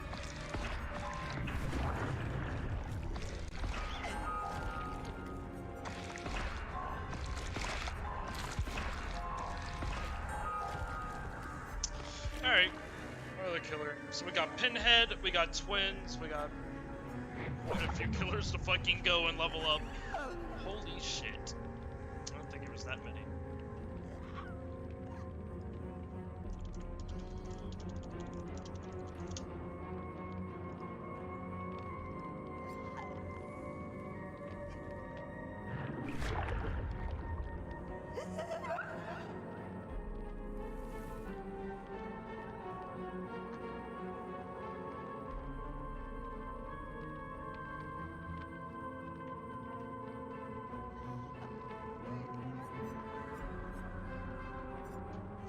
Who do we all have? We got Nurse, we got Wraith, we got...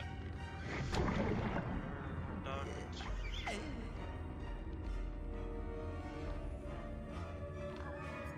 guess we'll do Nemesis next.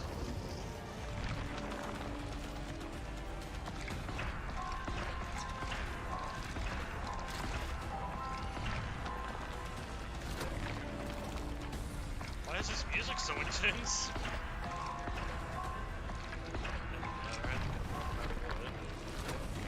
Oh no, it's past it. Never mind.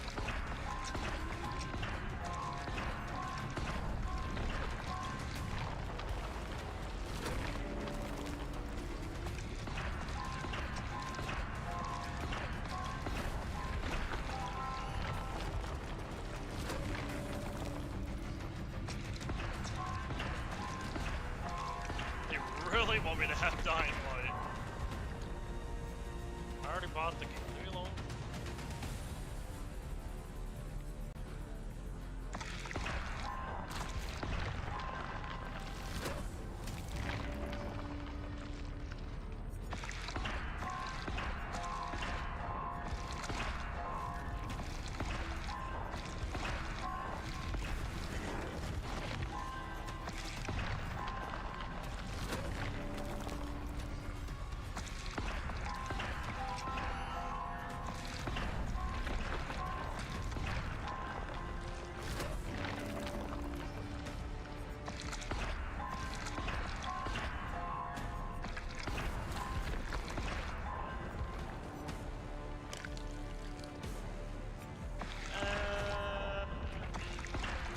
No, it's not really that good, honestly, but I think I'll pass on that.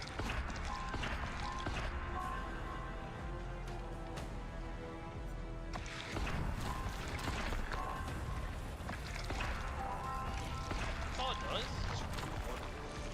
Excellent.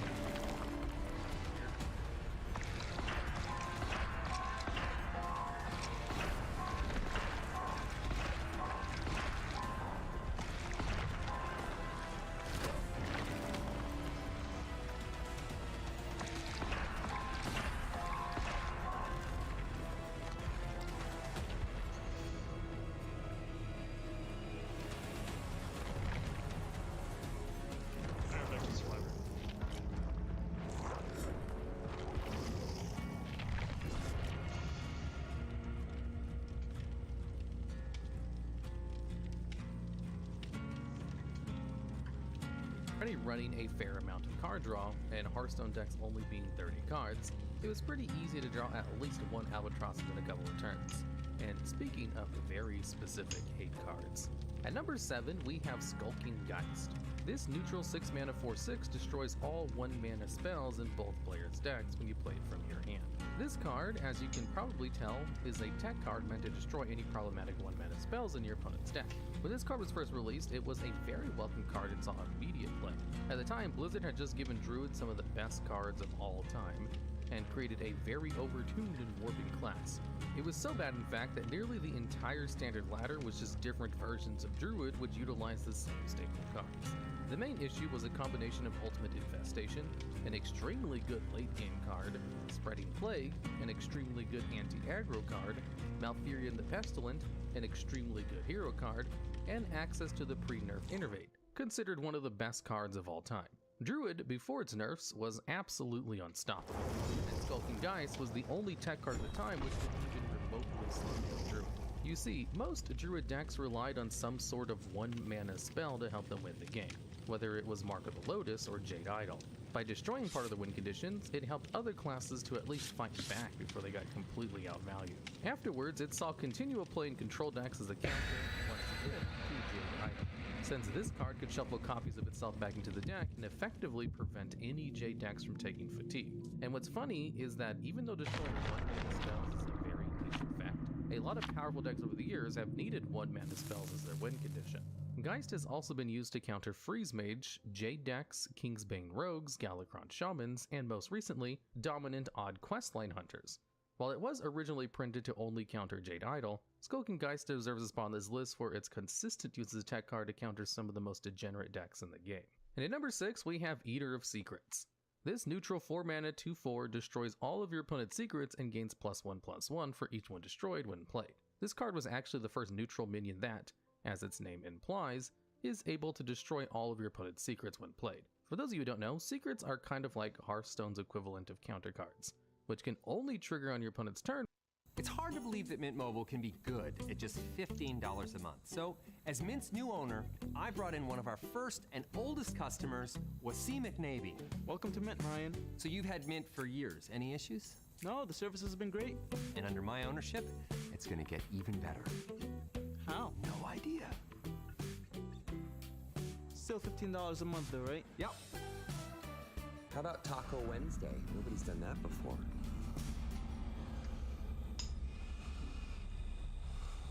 Oh shit.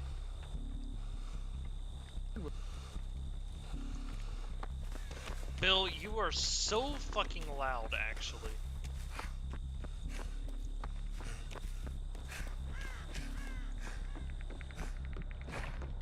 Jesus Christ.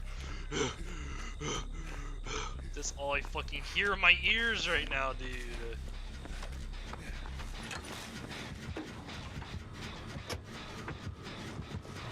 Fucking Pyramid Head.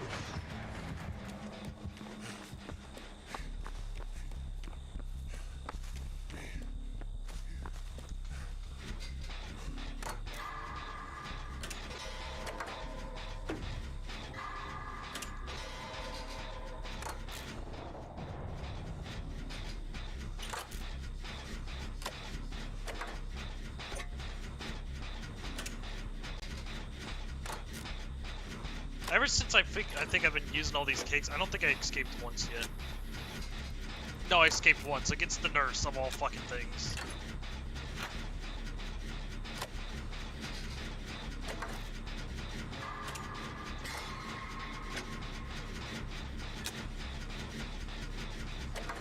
What the hell is happening over there? Oh my god, they got out.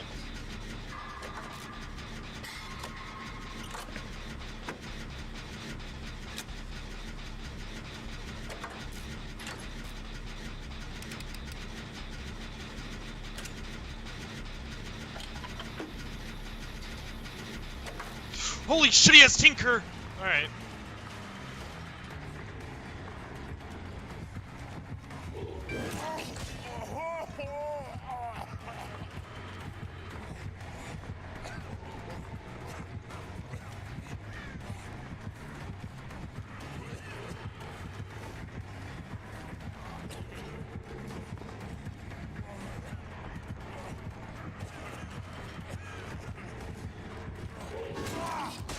Oh my god.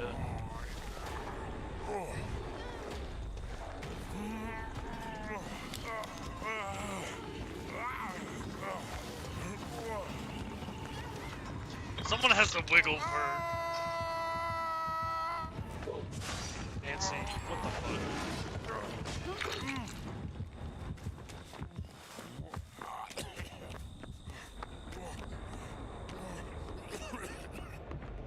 You wanna heal me? Thank you, Choo Choo.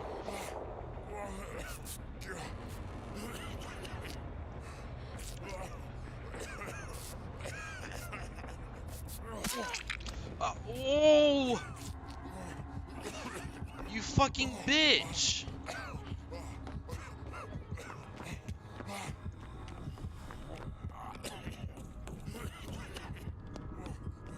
No way.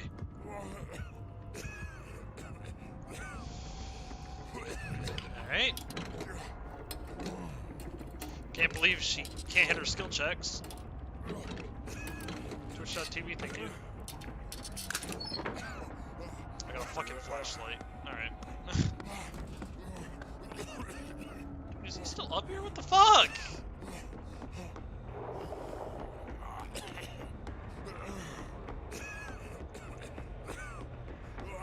Usually a chest over here also. Yes, sir. Yeah, I see him.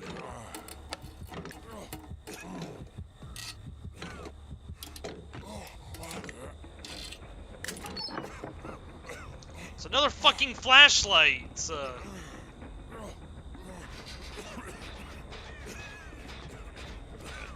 had to make sure that window was open.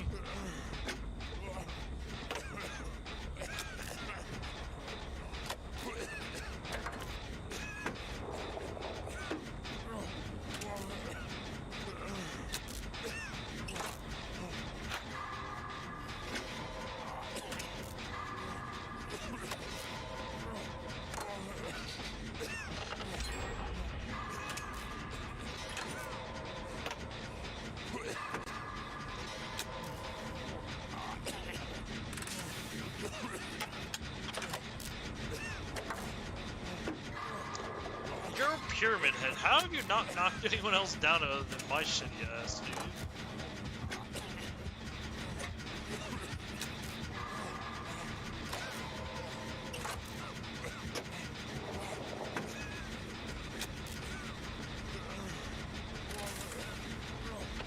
Everyone's injured. Oh, great.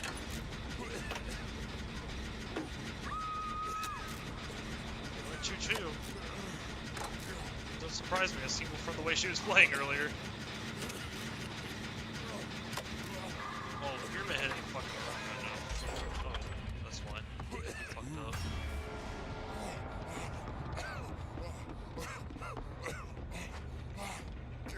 Oh, really? I really don't want to use my fucking balanced landing, I'm not gonna lie. Choo-choo, I'll save you.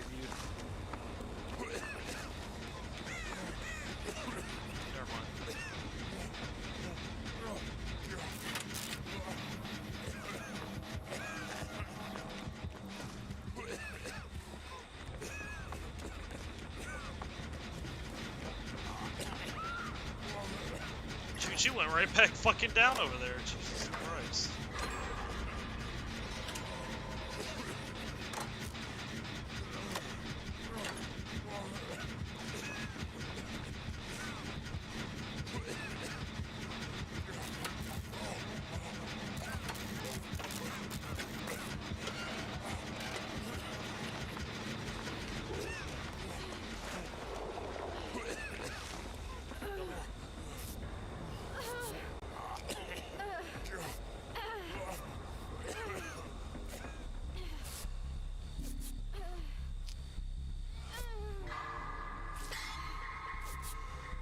Yeah, we hit those. We hit those great.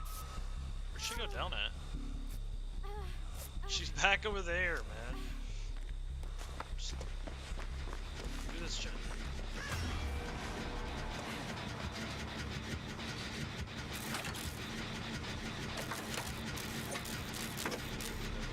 Yes, you heard.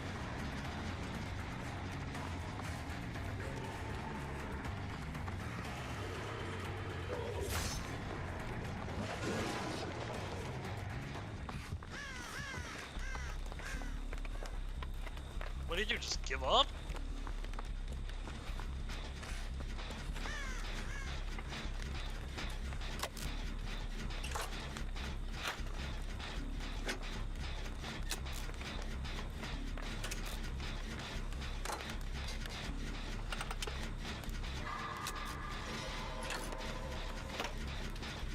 Choo-choo's about to fucking die here in a fucking second.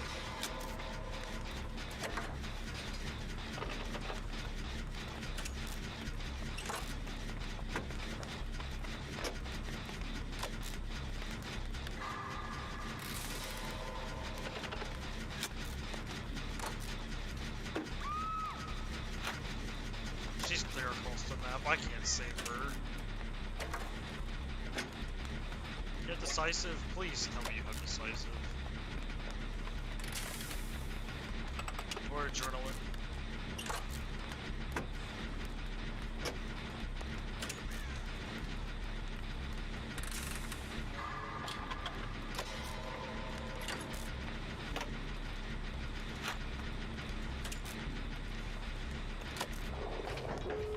She had adrenaline.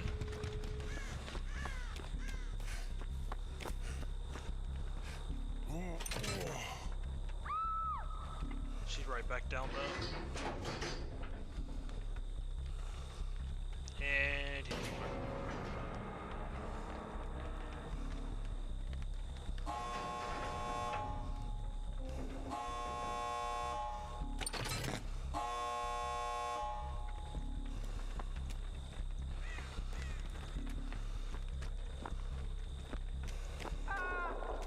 what was that at? Oh fuck.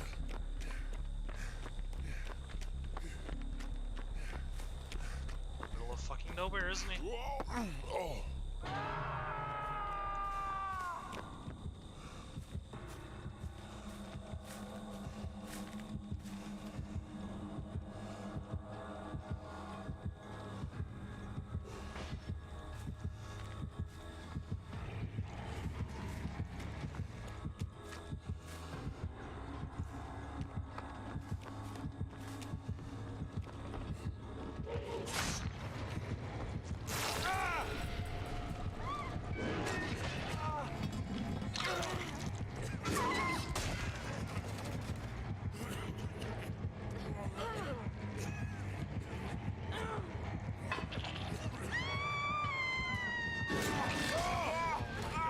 Serious?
We gotta save her, right?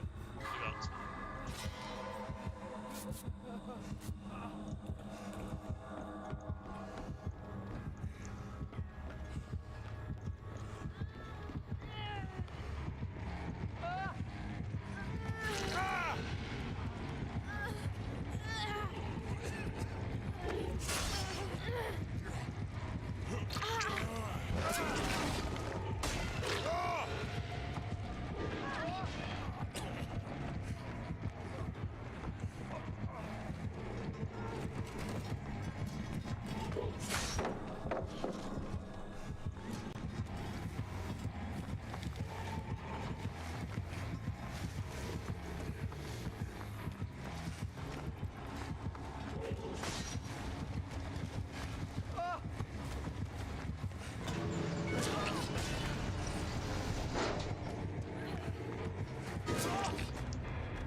Wait, how'd she get a second?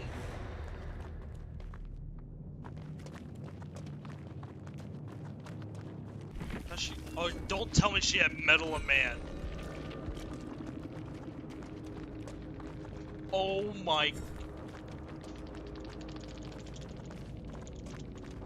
Fucking Metal a Man. Oh my god. Metal a Man. Oh, I was like, How did they survive that hit? Dude. There ain't no fucking way. I was so fucking confused. Medal of Man. Wow. That's wild. Yeah, he did have Tinker. I knew about the Corrupt. I didn't know he had Pop. Or the Scourge. I didn't even see the Scourge at all. But... Wow, that is kind of wild. Wow. Medal of fucking Man.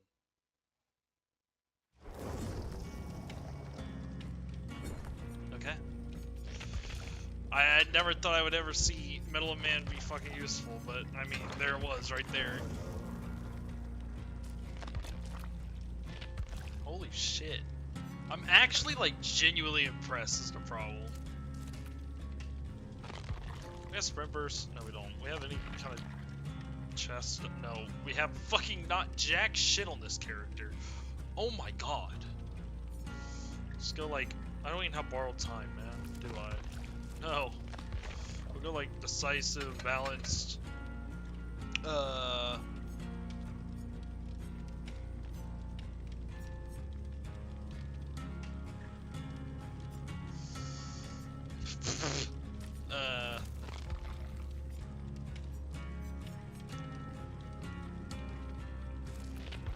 Wow. I mean, I guess self-care. And we're gonna live forever? I mean, everything else is so fucking bad. Whatever. This will be fun. I don't like Death. I refuse to use Dead Hard. I don't care.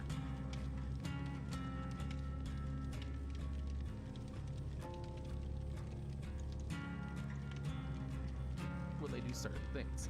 Even now, there have been other cards that destroy your opponent's secrets, but they have only destroyed one of your opponent's secrets, or are class specific. When this card first came out, it was continuously memed of as awful, and saw no play for a long time. After all, a 4-mana 2/4 was awful to play with no secrets, and only 3 classes had access to them at the time. But in Wild, pretty much every mage deck that could was playing the Secret Ice Block, one of the best independent cards of all time. This 3-mana secret lets you avoid fatal damage and makes you immune for that whole turn, effectively making you unkillable during that turn. It basically gives you an extra turn.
turn for 3 mana, and let you not have to worry about your opponent's board or burst killing you. Ice Block made Mage one of the best combo and control classes, with variations of Reno and Quest Mage being competitive for years, which is an extremely long time for any deck to last in Wild. Later, Mage even started getting tons of secret support, which just created another very dominant meta deck, Secret Mage. And at the time, Eater of Secrets was a highly recommended tech card since it was able to devastate so many different Mage decks. Against combo or Reno decks, you could pull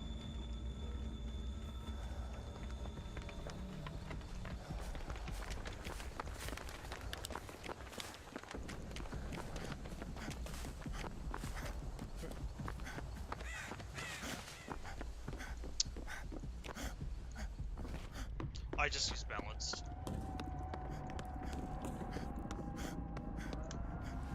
I just use balanced. Nice. It's getting dark in my room. Hold on. Oh, I almost fell over my chair. Oh, it's Gunslinger. I think. Or is it Legion? Nope, it's definitely Gunslinger.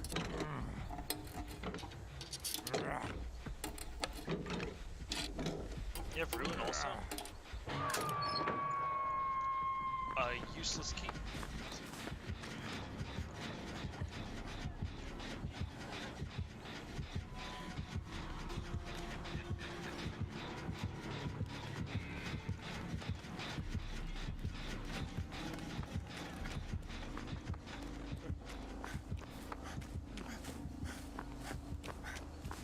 Let's heal. Heal. Okay, fine. Fuck it. Come here. Come. Fuck it then. You know what? You guys don't want heals. I'll just sit here with my jet.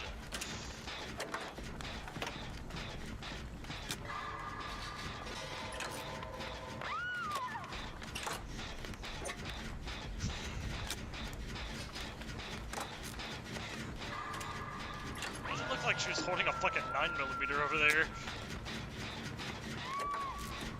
My god, you guys.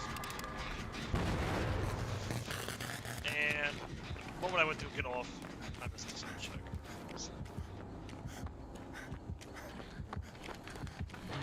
You guys think you can dodge or something?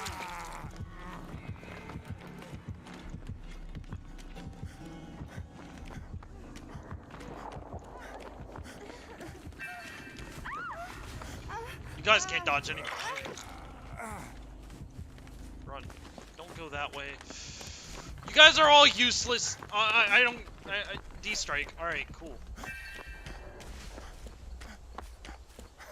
Let's do Jins, you guys. Let me heal you.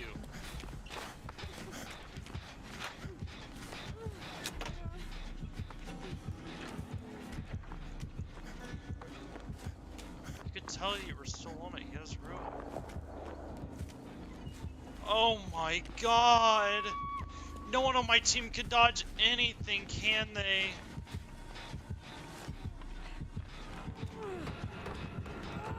I was gonna stab it. Alright. Why won't he attack me, man? He doesn't want me to die, I guess.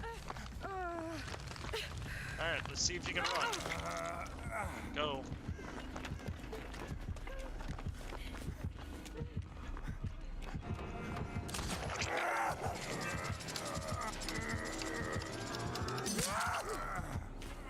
Okay.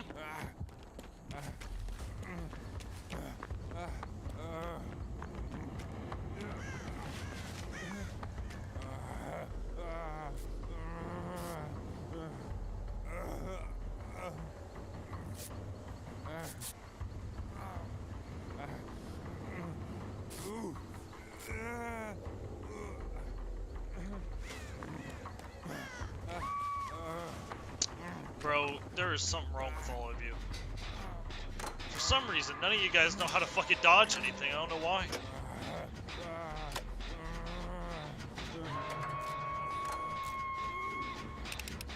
I'm done.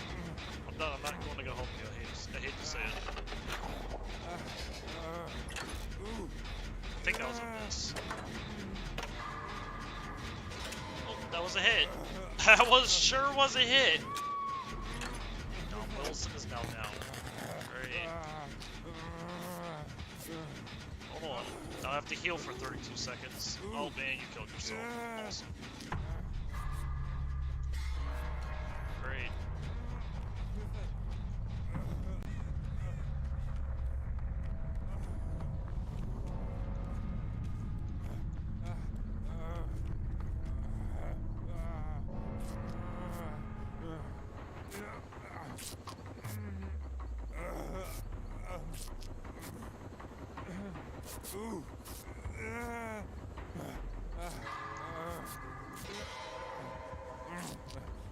You didn't even get one gen done.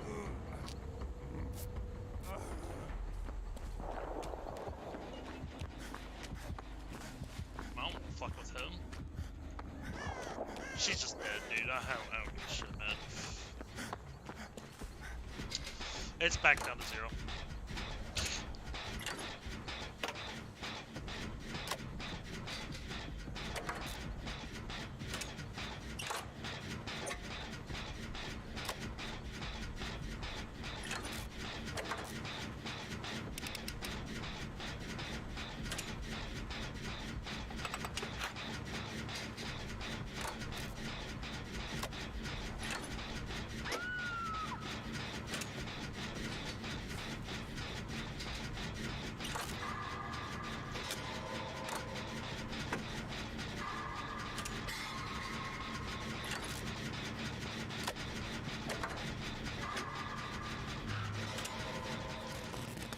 Okay, cool.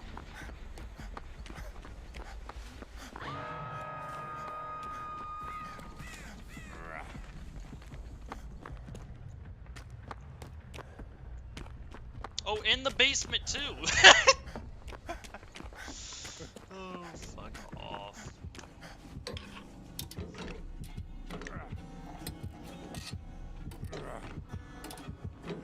Dude, you're crazy. Like,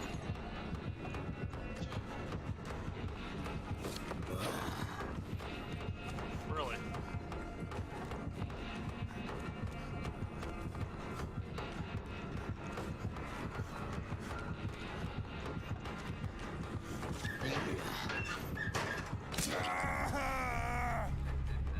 Oh, cool.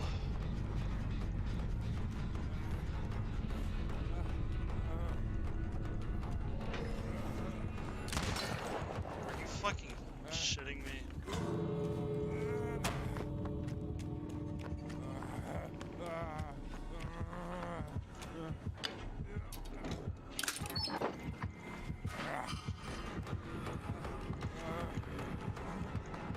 Wow.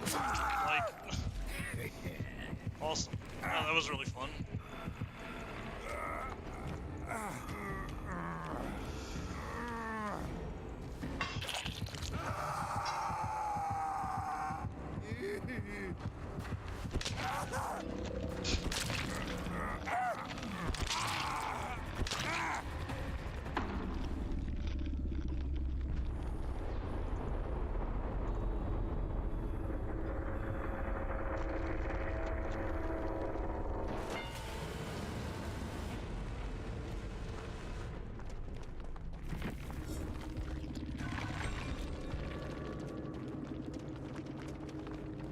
Literally can't dodge anything, man.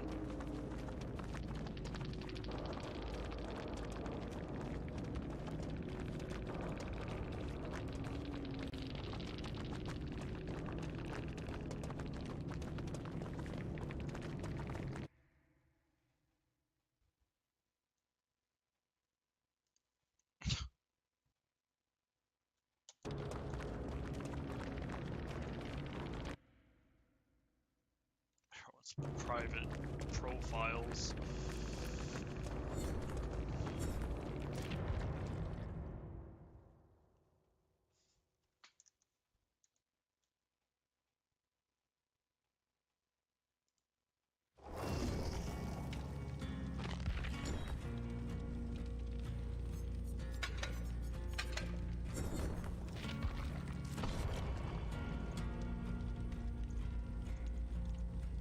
play Eater of Secrets to destroy their Ice Block, catch your opponent by surprise, and push for lethal directly. Or against any type of Secret Mage, a single well-timed Eater could destroy 15 mana worth of secrets and win you the game on the spot.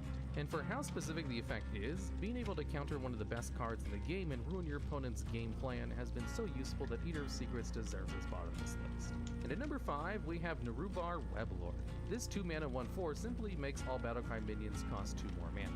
When Weblord came out in the first set of the game, almost everybody ignored it, mostly because it didn't have a premium stat line and often hurt you just as much as your opponent.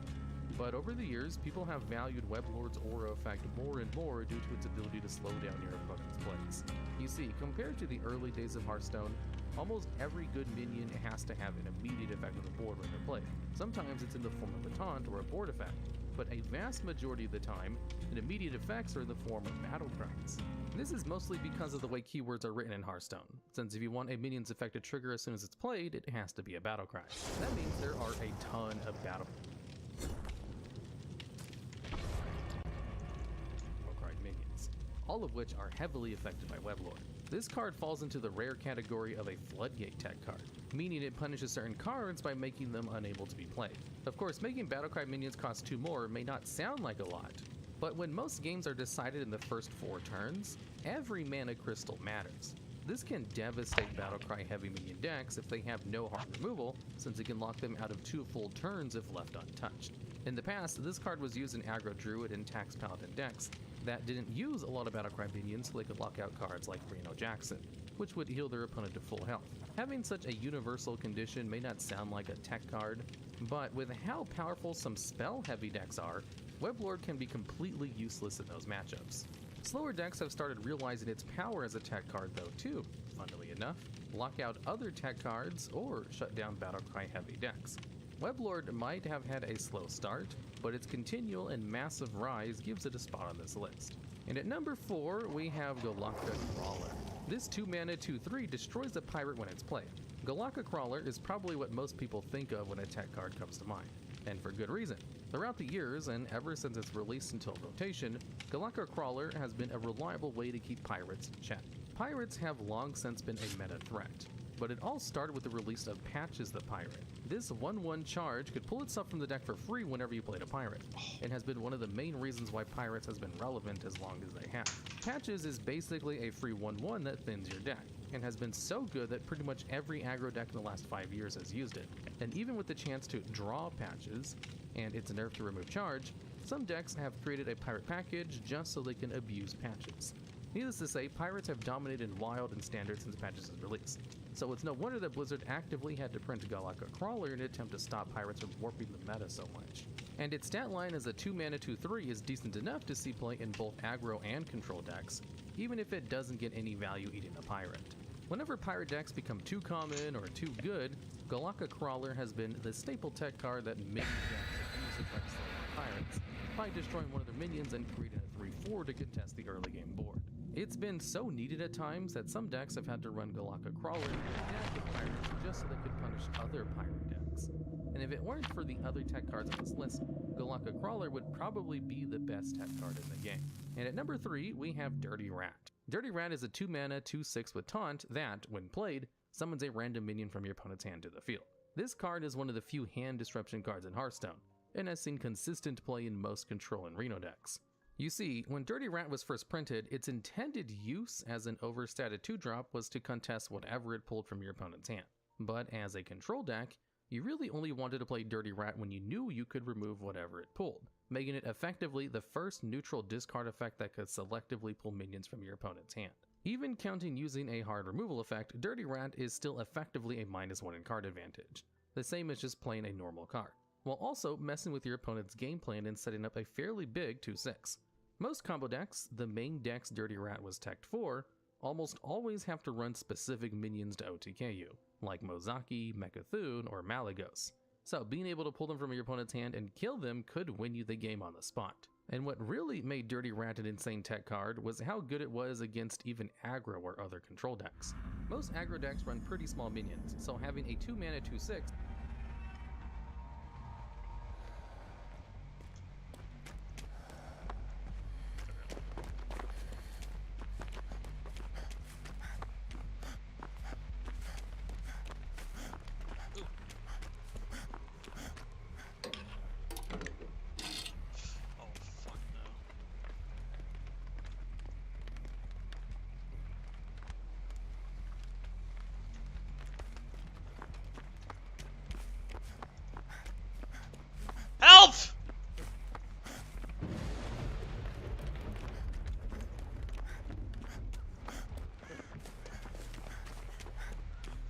on, just keep running.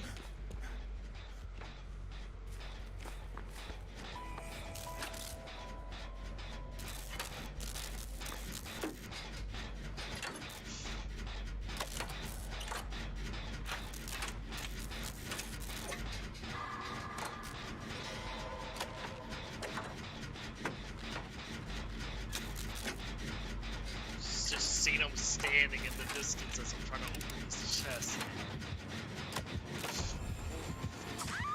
What?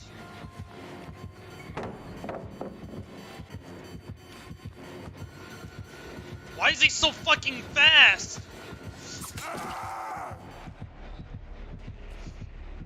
Who fed him like that?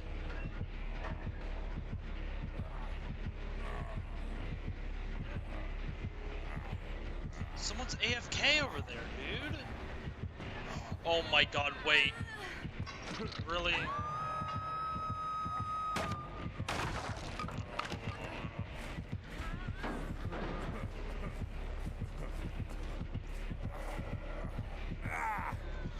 Oh my god. We got an AFK.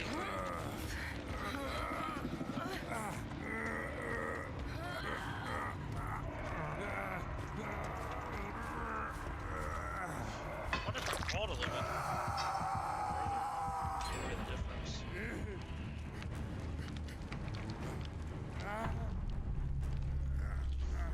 Okay.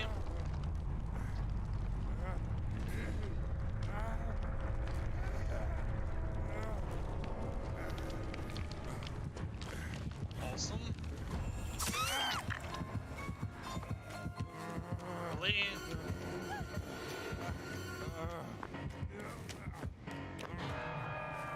Oh my god, he's just feeding off people, dude.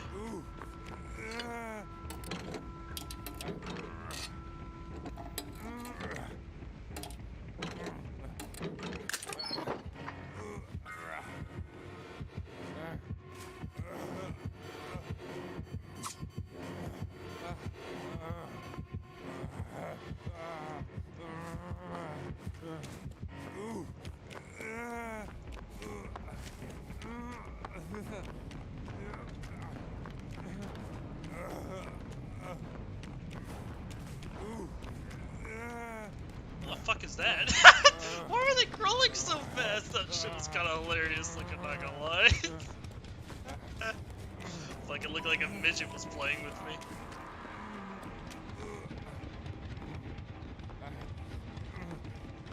Well, I have a key. But that only takes me so far.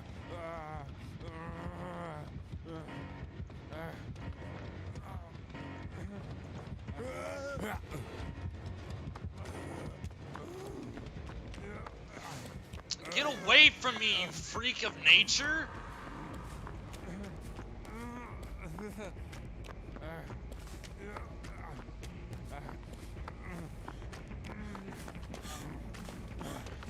Heal me.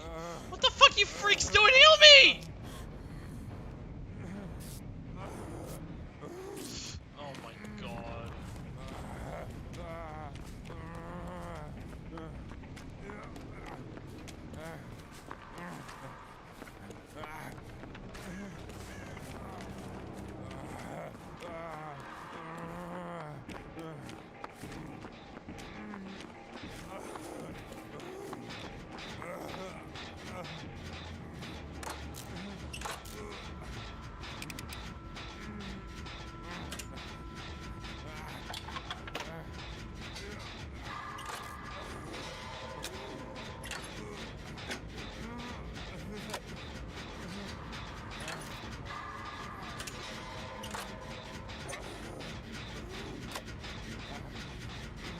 I feel like he's not gonna kill me.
This terror radius is fucking huge.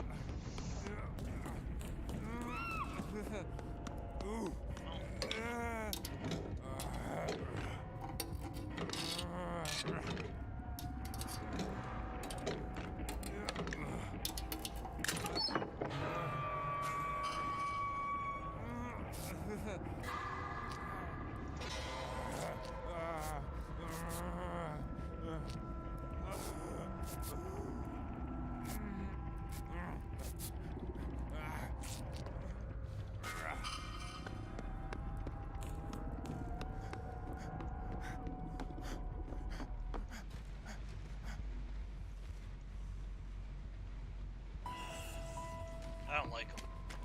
I don't trust him.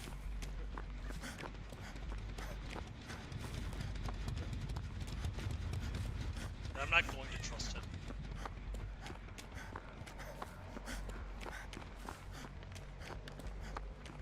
I'm gonna get the fuck out of here, and I'm gonna be happy. That's his last tier 3 anyways, it should be, so...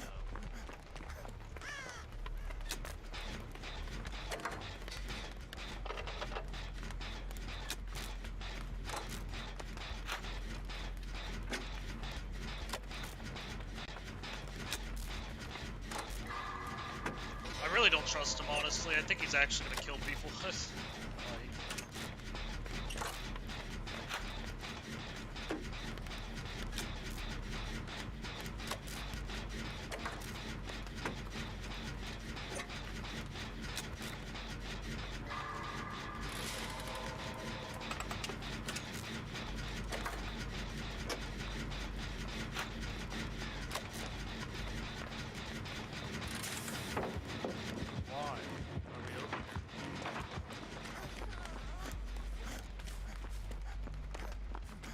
Fuck no.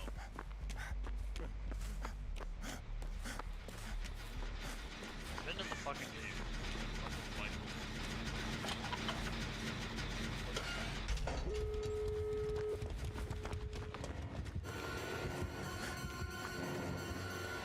He is fast as fuck, boy! What the fuck?!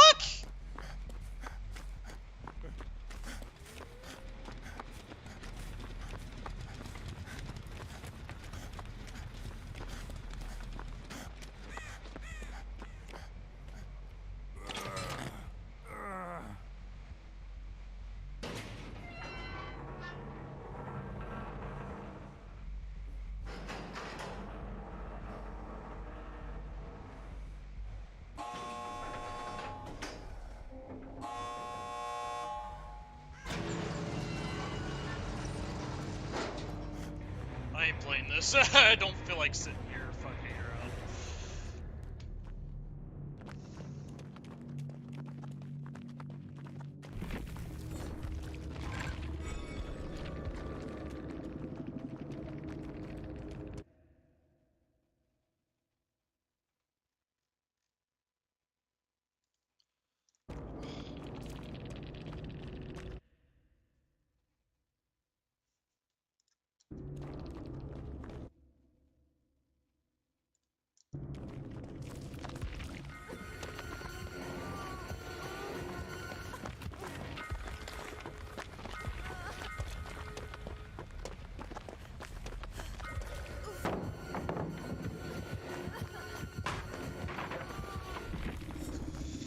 Cool, I ruined their fun. Don't give a shit.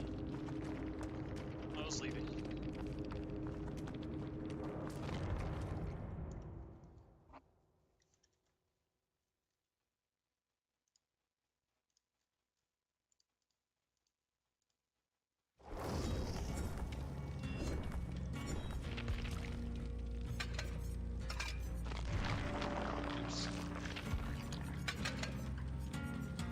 I'll play one more, then I'm done. Maybe, well, it depends. Maybe 2 more. I kind of want to get this Even if quest it done. pulled another minion, Archive. was usually enough to slow down aggro decks that it was pretty unpunishable turn 2 play.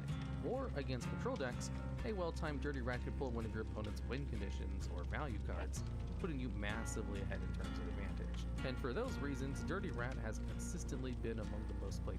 Have you ever wanted to track which cards are left in your deck? What about diving into the statistics basics of your deck and your matchups. Cards and why. The other real weakness of this card was how hard it was to use optimally, especially since you had to rely on luck and knowing enough about your opponent's deck to weigh the odds on when to play it. Even still, Dirty Red has proven to be one of the best tech cards of all time, just like the next card on this list. And at number 2, we have Rustrot Viper.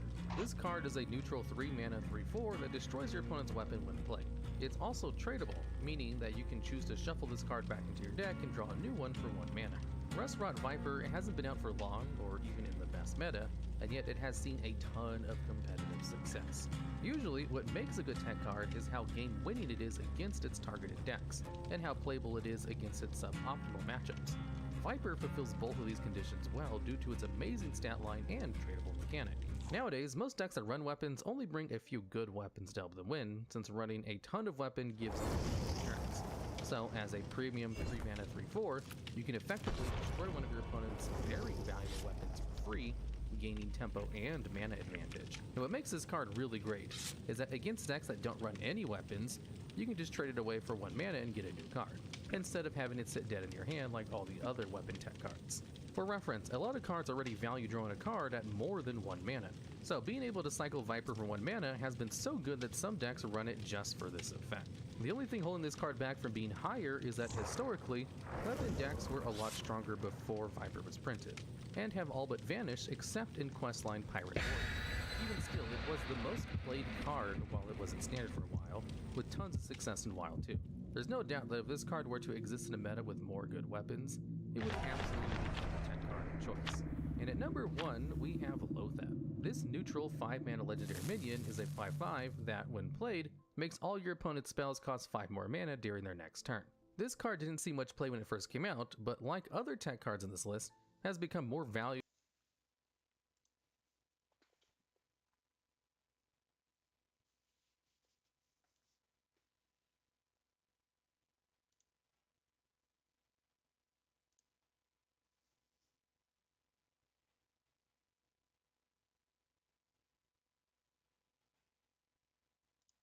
Two-mana minions with tempo with any large minions you can get on the board. In fact, when it first came out, it saw some played Murloc Shaman decks in Standard, which were actually quite at worst. It's a River Croc with an Arcane Shot staple to it. To put add a copy of a spell to your hand, which actually could be considered an upgrade over a type of card that very specifically, including Void Touched Attendant, which makes all damage source. This card doesn't seem like it would fit.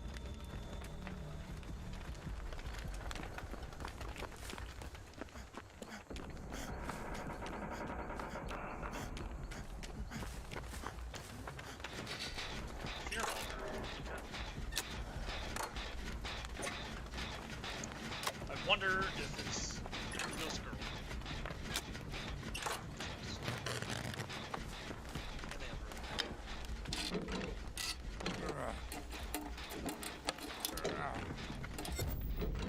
It is Ghost Girl.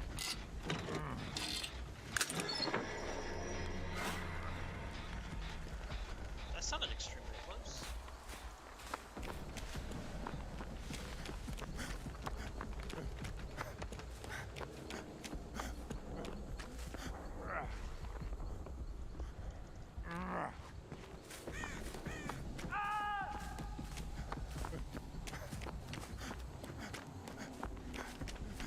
All my work is gone already? What the fuck? I wasn't even on it for that long.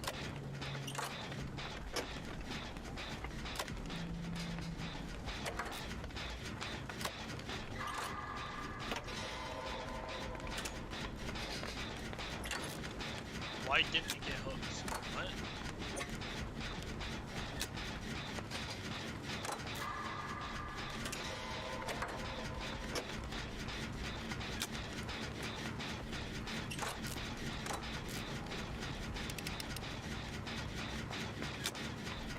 Oh, there's. Is that? Oh, yeah.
fuck? She disappeared right before my eyes.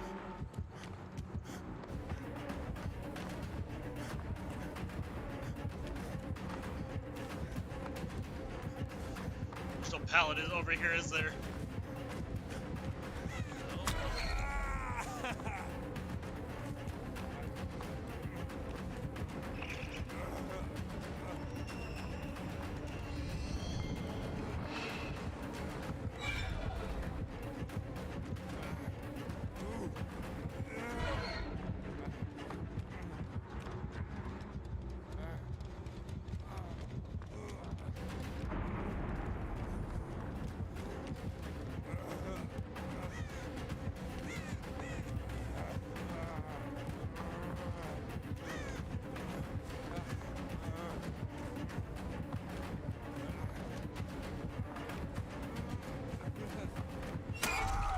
Oh, I didn't even see the pallet there originally.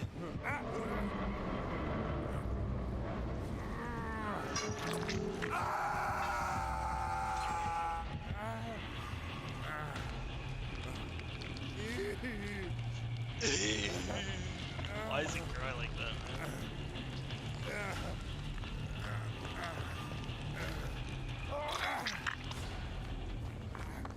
Get the fuck out of here.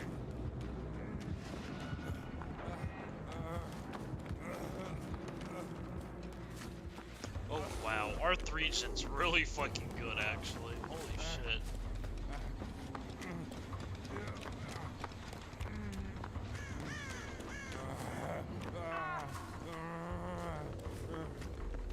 Wanna heal me? Oh yeah, baby!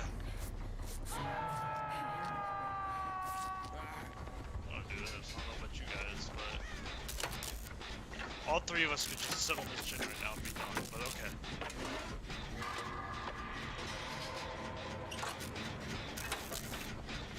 I have no idea where the TV is here, I'm gonna be honest. No clue. Fuck. Stuck on the damn tree. Going back.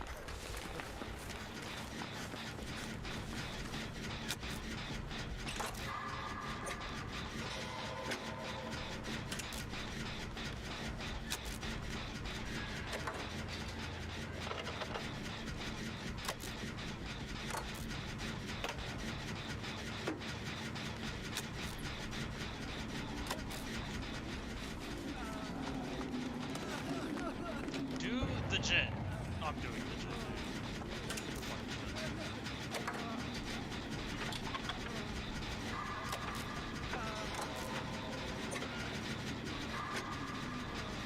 That's not very far.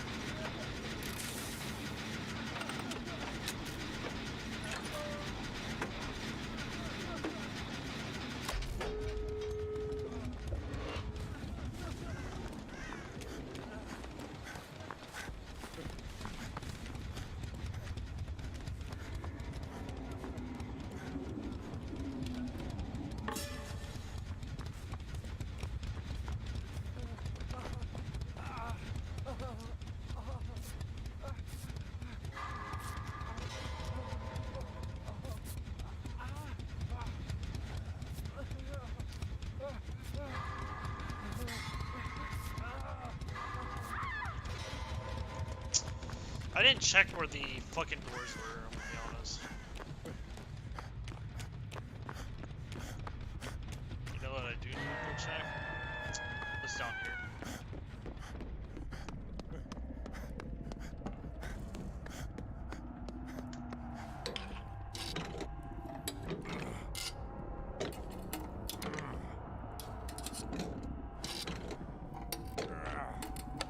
What we got? Fuck it. A little bit more charge. Could come in handy.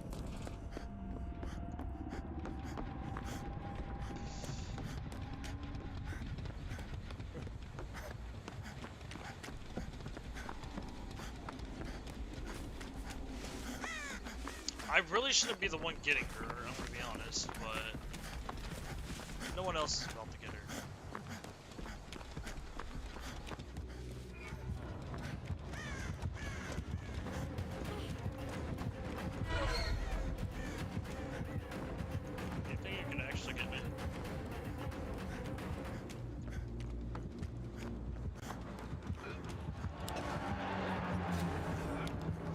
fucking serious?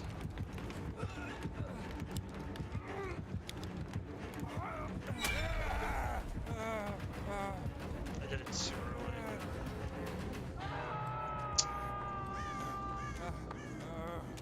Oh, fuck.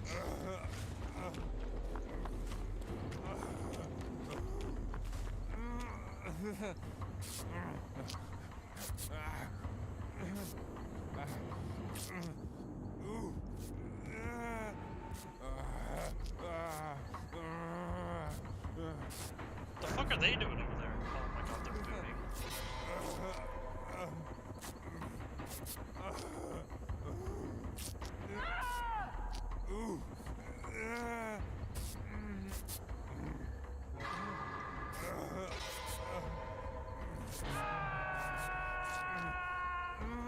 You know, this only took a year to do.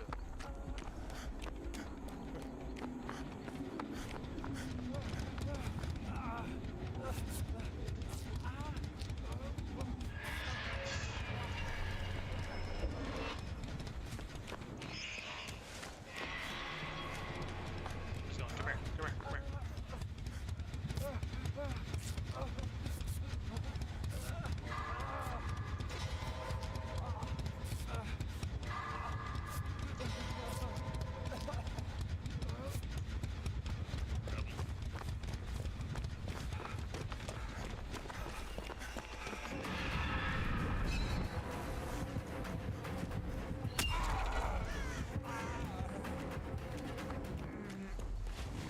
Please tell me they grab it.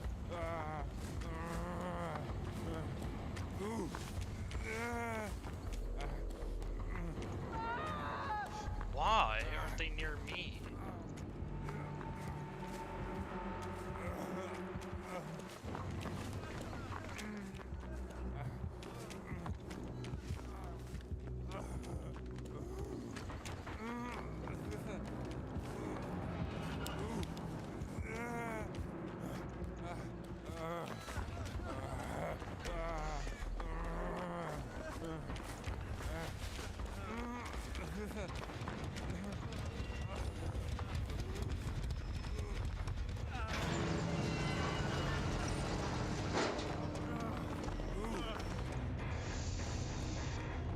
Wow.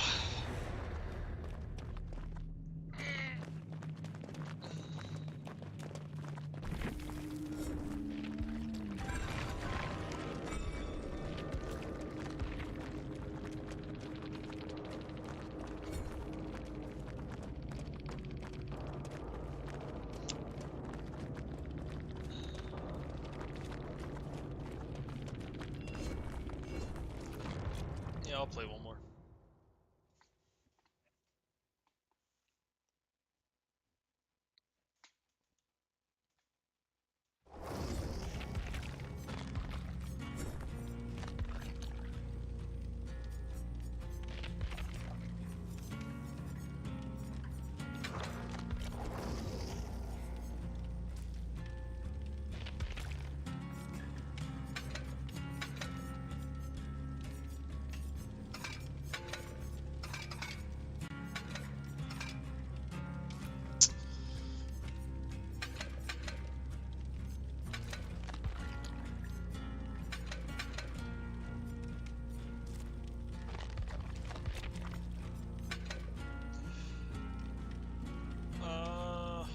Oh yeah.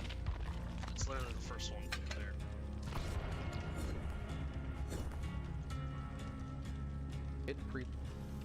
But what kind of balance is this? Your opponent draw cost one more mana.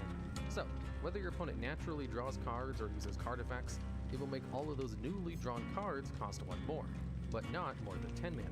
And despite looking innocent enough, this card is actually one of the only floodgates in the game. Want last-minute brand design help? Get top-tier fiber Printed nearly whenever you summon a pirate. One. And like I've mentioned in this video already, the pirate is a neutral minion that can't do more. Much only interact with your opponent during your turn. Of course, there are secrets, minion floodgates to whenever you play one. And to put it simply, This card is probably one of the best cards of all time to ever have been printed and enabled multiple Tier 1 and Tier S decks in its lifetime. You see, one of Warlock's core themes is self-damage, so they already have a ton of good competitive cards to take advantage of its effect. And Darkglare's effect is definitely worth building a deck or package around, since restoring mana is one of the best, and most of your deck slam multiple giants down and end your turn. The only thing that made this deck somewhat balanced was that it was extremely difficult to pilot optimally, especially with how low your hero's health could be, but it soon became clear how broken this deck was in the hands of a master. This card was so good that it created its own prefix, creating Darkglare Warlock, Darkglare Zoo, and Darkglare Questline Warlock, even after being nerfed twice to be a 3-mana 3/4 that only restored 1 mana. And yes, at one point it helped to make Questline Warlock probably the most powerful deck of all time, skyrocketed to consistency of around 60% win rate, even after being nerfed twice. This card was on a whole other level, and it really helped with just how well the whole deck synergized with each other. The Warlock questline pretty much just required you to damage your hero with the quest reward, Blightborn Tamsin, making all damage you take damage your opponent instead.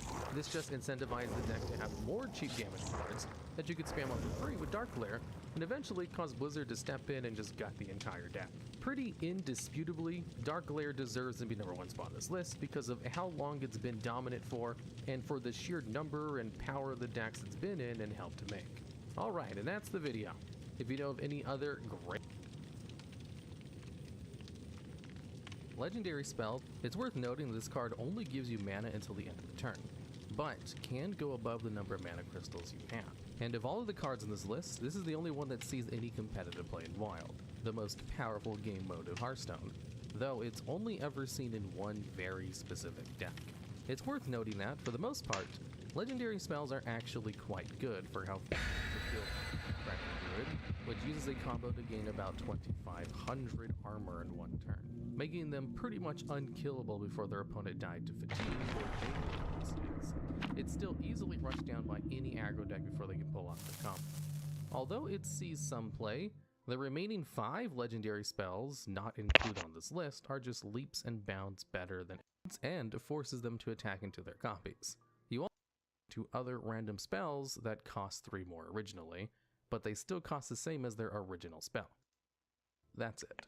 So, for 5 mana, number 6 we have Stormbringer. This 6 mana legendary shaman spell transforms all of your minions into random legendary minions. We have Xeric's Cloning Gallery. This 9 mana legendary priest spell creates 1/1 copies of each minion from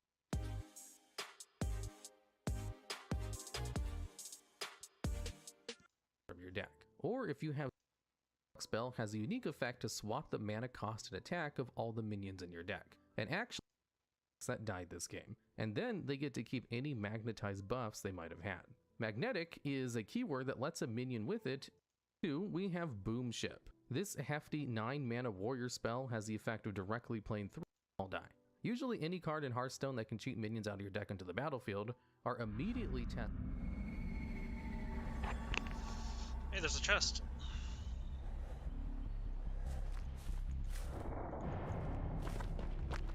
I forgot I had Sprippers. I mean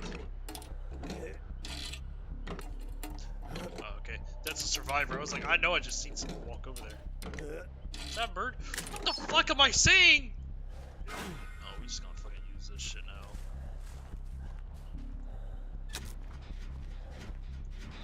Legion?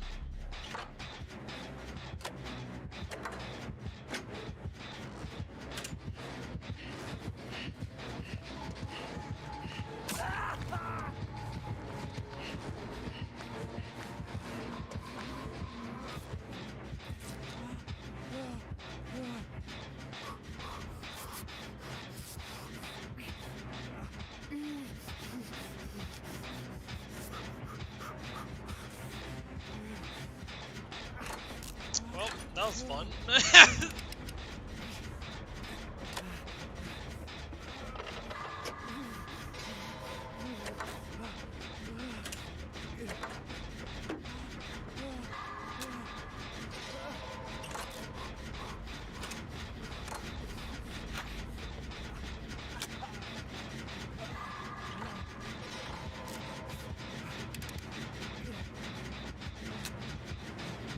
Quit and run.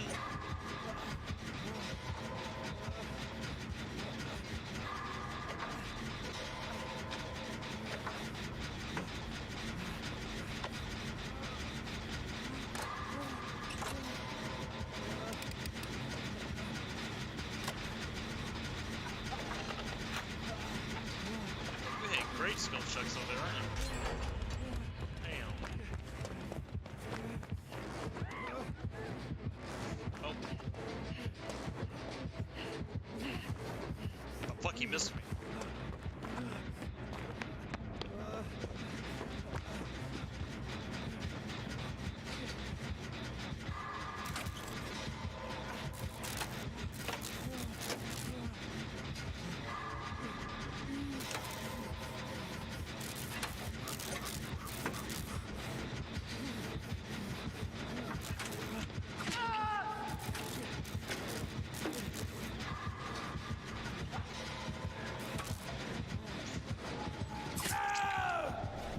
Okay.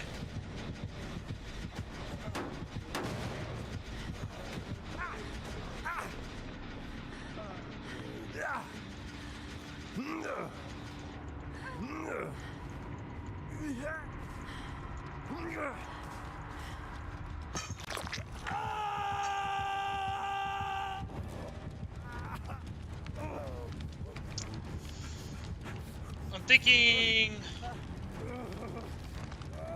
barbecue. Discordance. No.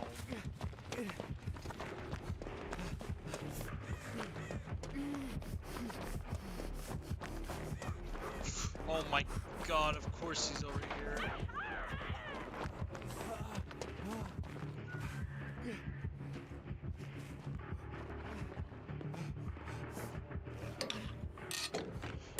Like, really? What the fuck?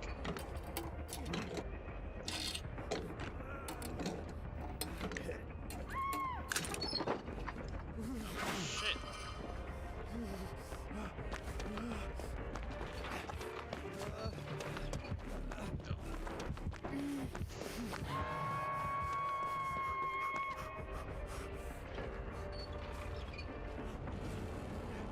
Where'd he go?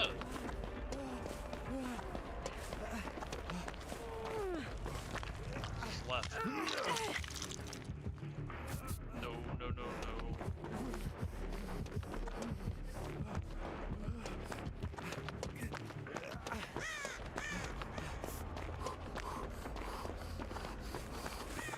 How do we not finish this gen up here still?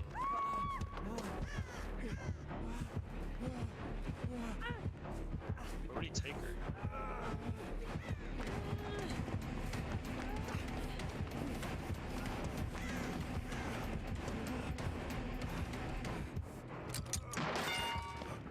Yeah.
What a shitty fucking pallet.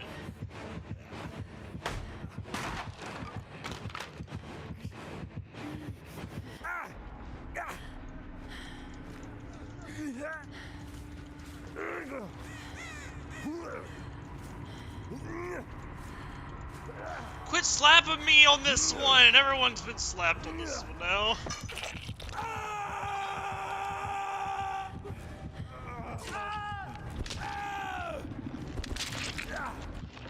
What the fuck is wrong with that guy?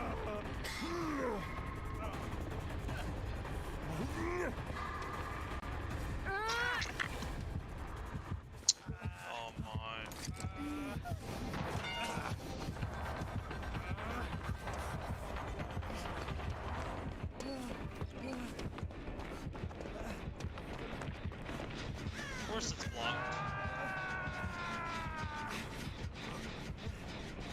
Nah, fuck that guy. I'm not even gonna save him. Or actually, I hope he died. Thanks.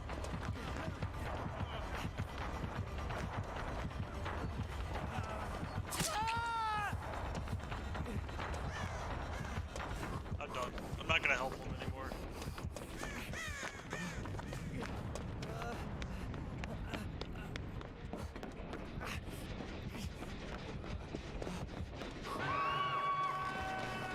Wow, dude.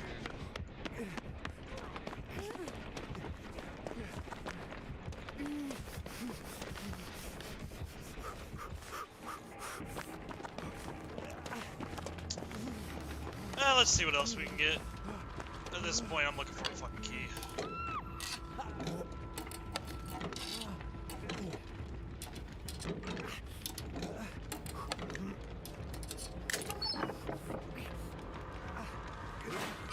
I guess.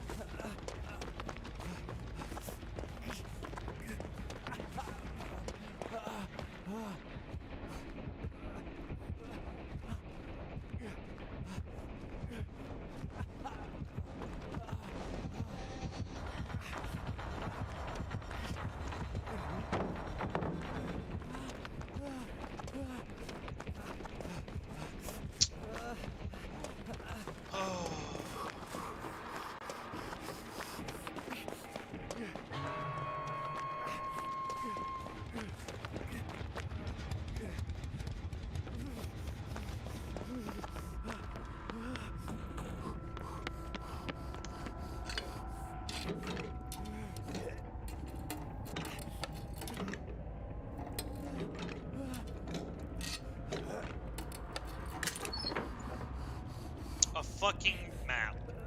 Fuck off.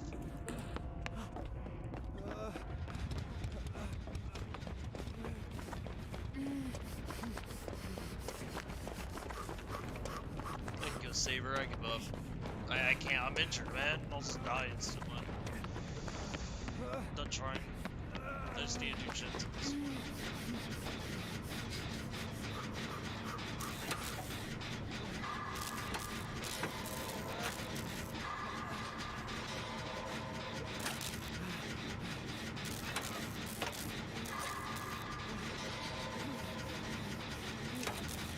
No one's gonna go save her.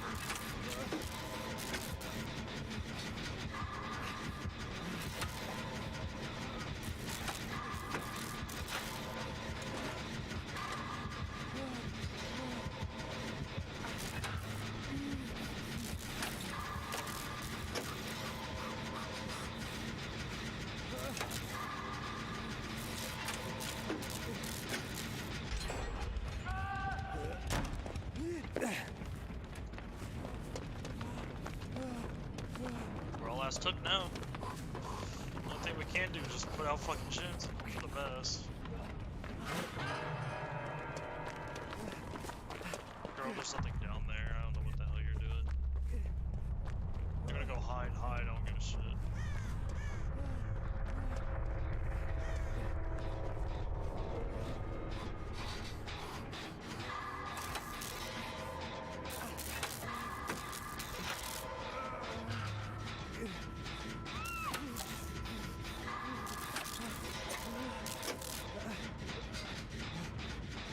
I have nowhere to run if he does come towards me, so.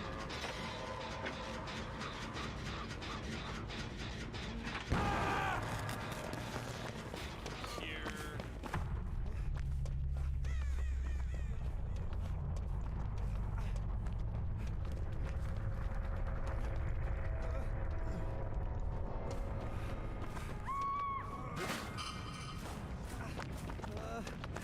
Flashlight with no charge. That's a toolbox.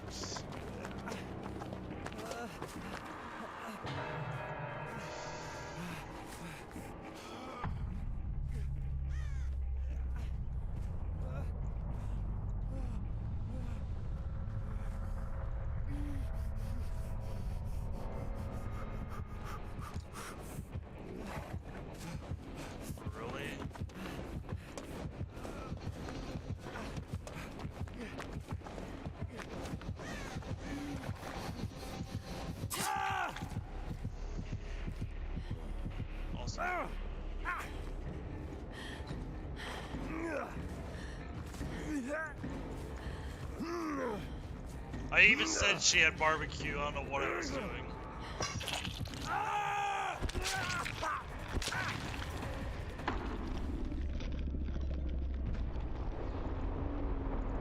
Should have headed the locker as soon as I seen her go down.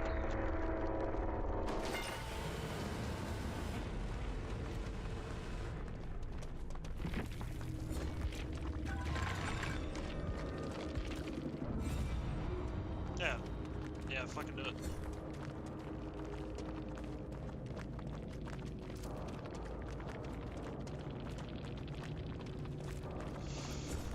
Whatever.